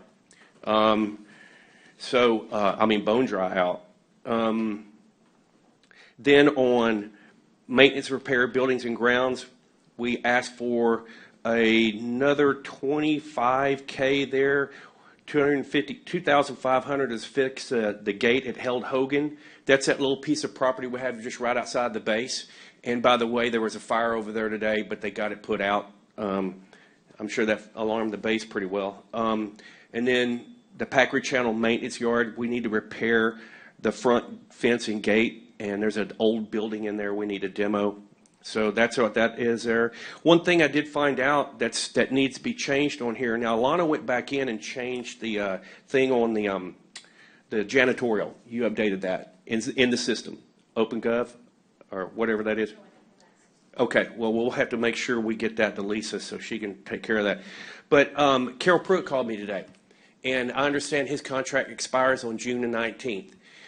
I can't afford to let him go. I can't, because we still have the I.B. McGee multipurpose building and the Horace Caldwell Pier ramp and ADA parking that he started on that journey with, and I still need him to be the RAS and check off on that. And I asked him, I said, what would that cost? He said $7 to $8 grand to finish out those projects for you. So that's what I asked him today. If you all decide to let him go, then at some point I'm going to need to create some kind of PO to bring him back to finish up those projects. It's my understanding that it might be so that his contracts expire, but I believe he still has the ability to work on a. Okay. I do not think it's a shut. I thought we had discussed him being open to future projects with that contract on a case-by-case basis. We'll go back and look at it. Okay. Now, don't get on these codes, these account codes. I don't know these things like Alana and Lisa does, but on code 5311, software services and maintenance, that could be taken down to $320 because we finished the website. That's done. So we got that done. We can get reduce that. Nothing changed there. We did ask for, in 5410, other services and charges, we asked for the increase to ensure that we've got enough porta potties out there on the beach to supplement when we close the restrooms. We're not running 24-hour beachside restroom facilities. They get vandalized. We found people sleeping in them, drug paraphernalia, and so we're not Buc-ee's. So that gives somebody an alternative, and it really helps to keep people from complaining to me and Commissioner Chesney that they don't have a restroom to use. And now, why somebody needs a restroom at 2 a.m. in the morning out there, I don't know why, but that's what we deal with. Let's see here. So we go to, okay, so you're going to see on contract lease payments, that's what I talked about in the narrative. That's that change there. There is also in here what it would cost to purchase those vehicles outright. I mean, those two pieces of equipment outright. And that's really something Dale's going to have to help with, because I just think it's a much more cost-effective way to lease it for 3 years, because after 3 years, those things are so shot from all that salt water. And working with a buy board like Holt Cat, lease them, let them take care of all the maintenance, and then at 3 years, they're gone. You get you a replacement. Let's see here.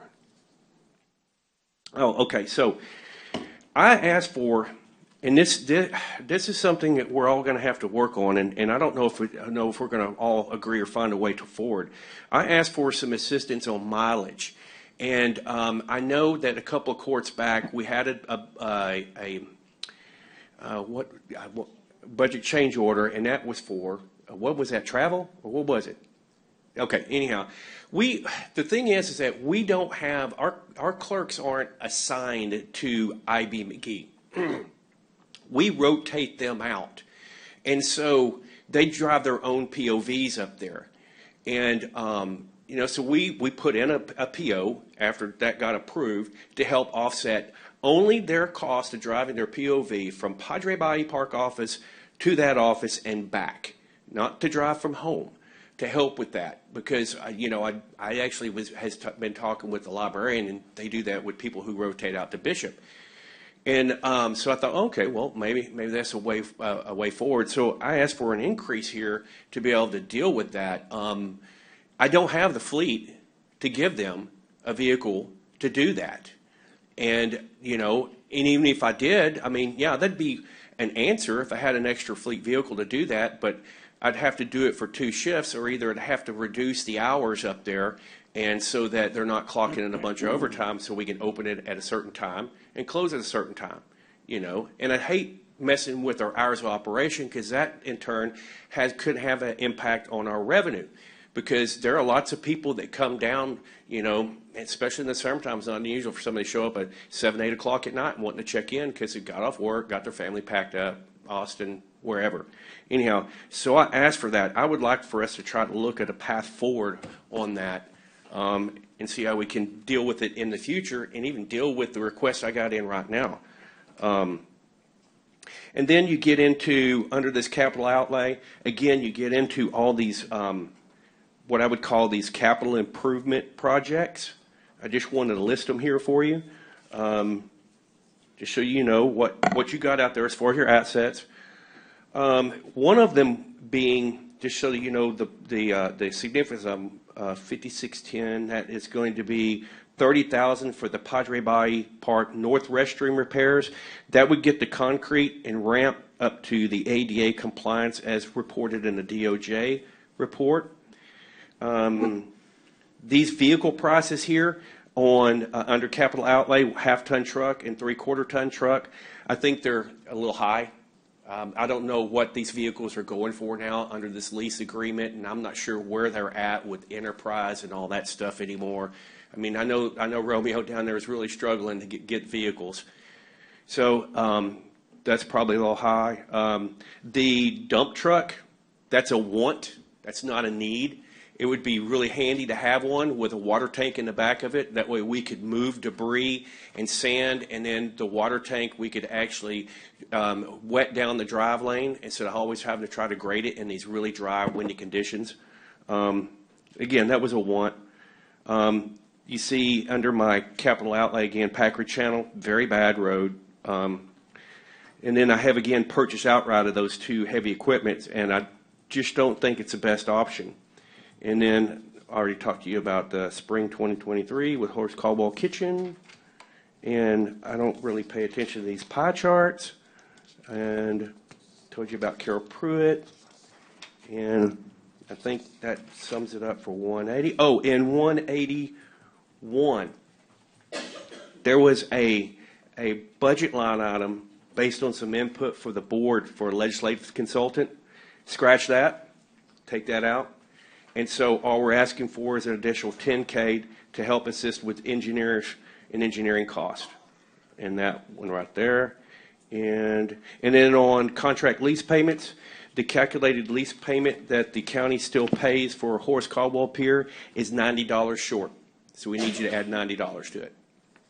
So, again, pie charts. We don't mess with those. Is it $90 short all the time, or $90 short one time? Just $90 short from, 2 years ago? Yeah, so we've just done a budget line item transfer for $90, but just making you aware of it. And I think that's it. That is it. That's it. And good news is, on the revenue side of things, I just want to let you know that first projected versus actual last year, we were projected 1.18, and we ended up with 1.52, and that was 2020 and 2021. And I'll tell you what really helped there, that what really made a difference there. When everybody else was closed during COVID, we remained 100% open, 100% operational. We were the only RV park around for people to go to. And so we captured that audience. That really helped us a lot. And right now, we're projected year to date to be at 1.6. We're currently at 1.1. We're just $500,000 off our projected mark, and we hadn't even gotten into the busy season. So revenue-wise, we're doing good, and that's given everything we've been through from Hannah to Harvey to COVID. So I think we're rocking and rolling on the revenue side. There was one thing that they changed back in 18, 19, and I didn't even know this, and I really never noticed it. 38.5% of the revenue that we would generate through the sales of RV rentals and tent camping would go into 181, which used to be called our park capital improvement account, but now it's called our beach improvement account. I guess it really doesn't matter. That's what you call it. But that was always nice having that there because that kind of built that fund balance up in there off of our revenues that would help us with capital projects in the future. But we would like for y'all to consider putting that back. It'd been there for many, many years. That's it. Y'all got anything? This is my crew. Well, you've got quite a bit that you went over. Commissioner Chesney, do you have any questions? Commissioner Chesney, do you have any questions of Scott? Oh, sorry. Not at this point, Judge. I haven't had a chance to sit down and go through all of this with him, but I appreciate the opportunity. Yes, this is all negotiable. I really would like to engage with y'all. I tell you, one of the best budgets I ever had since I've been here was a time when me, Dale, and Lisa, and Alana, and I think Day may have been there. We sat in their office and we prepared it was the best darn budget I ever had. So I really appreciate everybody's input and help. Okay, great. Any other commissioners have any questions? Well, like Scott was saying, if the best avenue to go is to lease the equipment, that would be a way it would proceed. There are going to be new reporting requirements for my office, but we're working on trying to get those resolved. So don't consider that an issue. Okay. Yeah, we don't want to create work for everybody else. And everything else is good. Grants are good. Pier's good. IB McGee's coming along. The park office. We're moving.